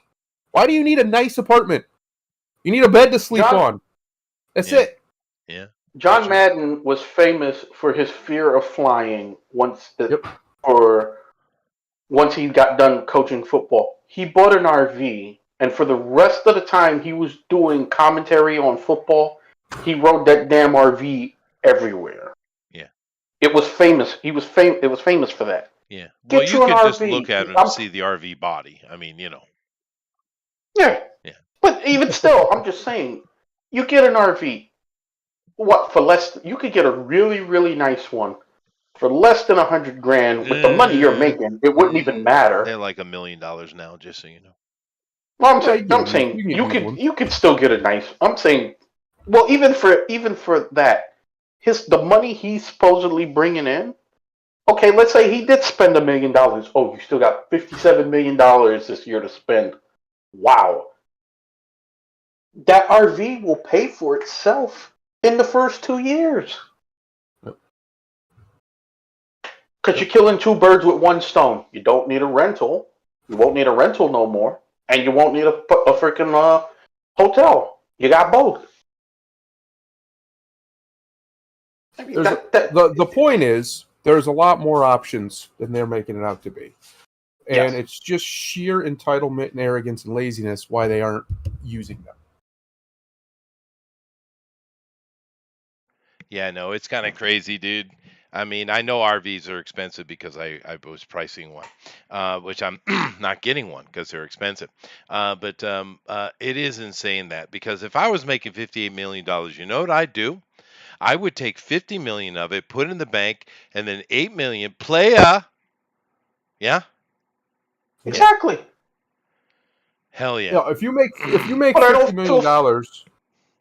ever, but if you get $50, especially 50 million in 1 year, you could literally have an insanely fun year and do unbelievable stuff, and still take 10 million of that, put it where it belongs, a nice dividend account or something, and live off of it for the rest of your life. Yeah, no, Literally. I know. Dude, I have done dude, this. I had Yes. Dude, I have $50 million. I'm going to Japan. I'm watching the sumo tournament. And Chester, you're going to be my interpreter, whether you want to be or not. You will be That's well right. And I will compensated. throw pillows. Yeah, we'll Yeah. throw pillows. We're gonna throw yeah, I'll teach you a Japanese word now for your sumo love. Zabuton. Zabuton. Ah, That's the little butt pillows they cool. sit on. You got to get ready to throw it. Pew, you got to Ah, whiz that shit. But yeah. that's the Japanese protest. But no. I mean, if you get, if you put $50 million in the bank, or not even 10 million, less, 7 million in the bank, you can live very nicely for the rest of your life. Yep. Yeah. I mean, because honestly, after you pay all your taxes and all that kind of stuff, if you're looking at $150,000 a year after all your taxes, dude, if you can't live a nice, happy life with that, you are stupid. And that's just on 7 million, right? 50 million. Wow, dude. Yeah. Wow. Wow. Right? I mean, there's no way you can go and live an amazing lifestyle for that. And he's making this annually. Now, it's not going to last forever, that kind But of money for but him, you but make but you're making but you made 50. But here's the part that is never going to translate well. You made $58 million in the last calendar year, if that's true. Let's say it is. You made that amount of money, and you're crying over 8 grand. How fucking stupid do you look to yeah. the average person? Especially, like I said, you're not doing anything. I'm not saying that being on the set and whatever, because I know that once you get on the set, you're there for long hours, 12, 14 hours, whatever the Sure. fuck. That shit does get tiresome. Dude, but It does. it I'm does, not but denying it. they have donuts, free coffee, and fluffers. So I hear. But but even then, it's not a physically demanding job. You don't need no physical therapy afterwards. As long as she ain't a crack You're whore, that would be good. Yeah. Yeah. Well, if you're a crack whore, you're probably working for a lot cheaper than 58 No, million. I was Uh, trying to continue my fluffer joke. Am I the only one here who knows what a fluffer is? oh, I know what that is. All right, fine. But that's why I said if she's a crack whore, she's working for a lot cheaper than that. Yeah. Shit, you could probably get her with a biggie bag from Wendy's. Uh, A biggie bag from but Wendy's. Wow, dude. Yeah, but that would yeah, be dude. That dude. Damn. I mean, God, you got to be able to do better than that. I mean, come on. Jesus. I mean, well, 58 million, you better be you better be 58. damn, dude. 58, 58 million. If you still pulling in the biggie bag girls for Damn. the crack whores, you're doing something. Either you're doing something wrong or you have an obvious kink. Yeah, no, he's not, and this guy right here, of course, has nothing to do with this conversation. He's not the most handsome dude, but he does have a vibe, though. I've seen him on Lucifer. He's got a vibe, so I have no problem with him doing his thing and getting paid at all, dude. I'm an American, pure blooded. I'm all about the capitalism, baby. I have no trouble with this guy making money. The problem is you need to shut your damn mouth, dude, because you're making too much money to have that conversation. If this is coming from an actor who's literally on the bottom end of it, like the 10 to 20 grand Yeah, an episode, I yeah. will listen to that conversation, right? If you're one of those guys, and I actually do know a couple where like their big break was I was in a Toyota commercial like 10 years ago, something like that. Okay, those guys I'm willing to listen to because those guys are probably making what I'm making. Sure. But Yeah. you're in the top 10, and you're doing all this complaining. And again, $8,000 for the duration, and you're not specifying the duration. You're Yeah, cherry no, yeah, picking. he is, and but I guess it's a one-time thing, But it's nonsense comment, and it's how depressing it is that those little Jew kids over in Stranger Things make more money than I do. Oh yeah, well, yeah. Hey, but look at the success they're having. So I'm like, I'm not even mad at them. I don't watch What? Stranger A Things, but I know mediocre a lot of season, people two do. really bad seasons, then finally a good one? That's success? It is A lot of nowadays. people watch it. All right. I've never watched an episode of Stranger Things, so I'm I've heard between mediocre and amazing from people. So I just take their word for it because I have no interest in the show. Well, the Yeah. first season was pretty good. It was pretty good, and the main reason it was good is because there were so many questions. It was new, and it had a lot of intrigue around it, but they just didn't carry it Winona forward was very well. horrible, dude. Well, I mean, it's Winona Ryder. Like, I don't. What are we expecting here? Yeah. I'm gonna Her go. titties. But then That's about it. season 4, I haven't seen season Fair. 4, but I've heard from even people who who are like us, where we kind of fell off, that season 4 is really, really good. So I don't know.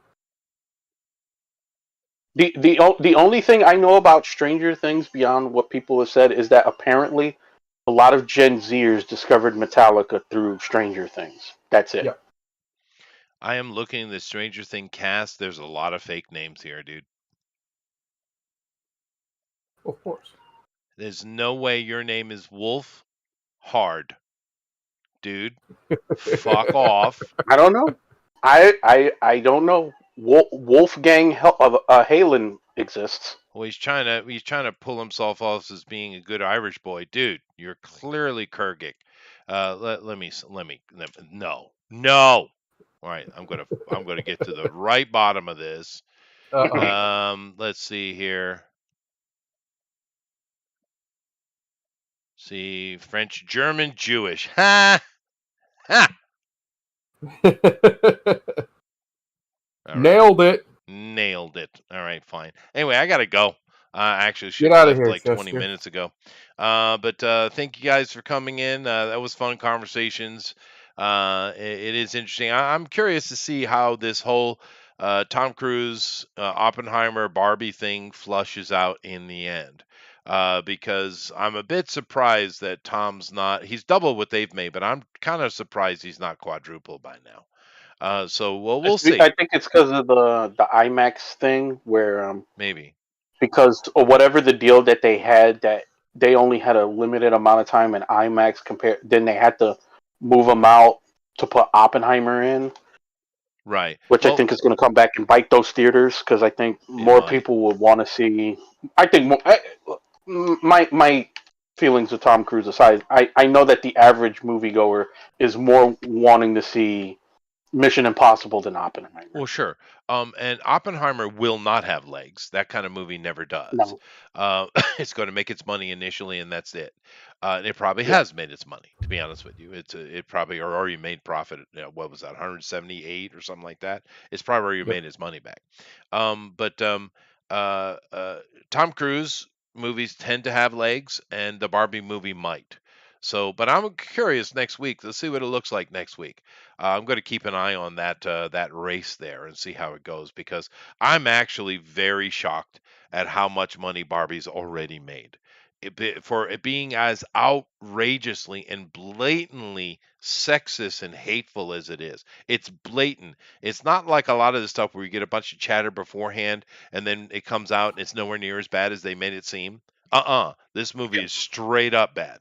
It's hateful. It's a toxic, hateful, sexist movie, and it's already made almost $170 million. Now I know that's not the actual money in pocket, but still, dude, Well, you also got to remember there's a lot of money laundering in Hollywood. that's true. Yeah. Anyway, but also a lot. I think it was because a lot of women wanted to see a Barbie movie. As silly as it sounds, no, a lot I of get women. you. I understand that because a lot of people don't pay attention to the internet as much as we do. Nevertheless, thank you guys very much. We'll see you next week. 2 days, of course. Be back for our role-playing game. And yeah, Thundero, take us out of here, man. Jester's favorite. The master's not the one who completes his training. The master's the one who never stops. Otherwise, ladies and gentlemen, be wise. Yeah, that's true. Later, everybody.